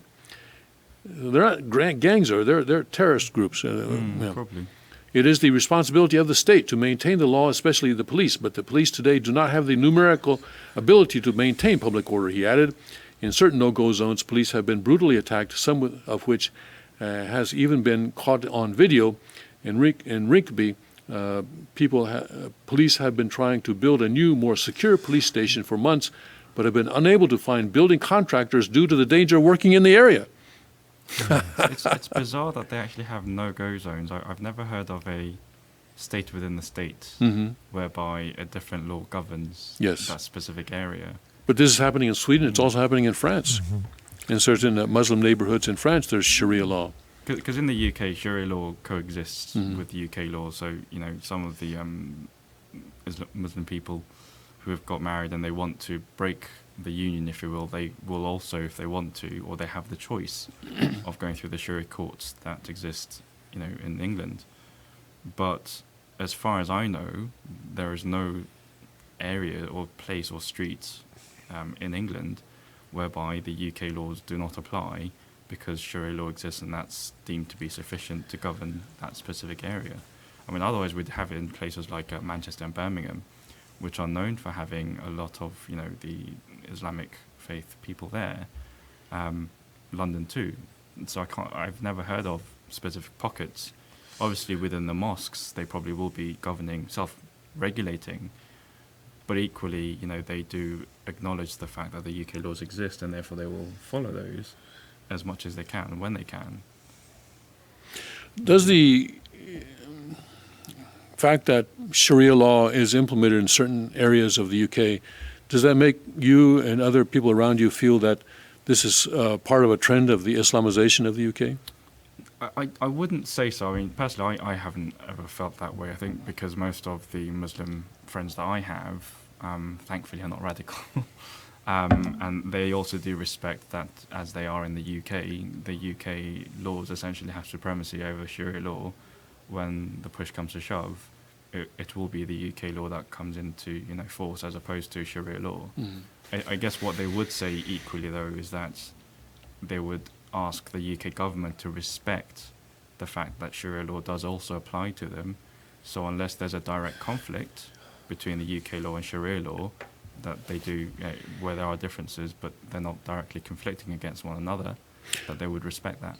There are obviously some areas of Sharia law that fundamentally do conflict with UK law and with Judeo-Christian idea of human rights. For example, the status of women will be among them, and the ability of a man to have as many as 4 wives if he can afford it. We see in countries in the Middle East where Sharia law is the only law of the land that the women are basically treated as chattel. So it would seem to me that here in America, if we had, I don't think there's any place in America where Sharia law is implemented. Maybe in Detroit, I don't know, but I think Americans would see that as a fundamental threat to the United States system of law. But we say that the people in the UK don't see it that way. Yeah, no, because I think they would see the Sharia law more as a religious rule rather than a law. So within those who believe in Islam, I believe they would, they'll adhere to those requirements, but there'll be no rule or requirement that the UK government has to also implement that, say, in the courts of law, which I guess ultimately is where certain legal interpretations are given. So whilst there are Sharia courts in London, they will never ever supersede a UK court, because that will be seen as a supreme authority from a jurisdictional perspective. With the second king, we've been looking at the origins of Islam and what some of the Islamic texts, the Quran and also the Hadith say, and it seems pretty clear that Islam is fundamentally, despite what many of its adherents today may believe in, and there are many good, peace-loving people who are Islamic, who believe in Islam. But Islam as a religion, first of all, Islam, rather than as religion is probably more of a comprehensive ideology that covers not just religion, but also politics and economics and everything else. So there is a question as to whether Islam can be viewed as just a religion.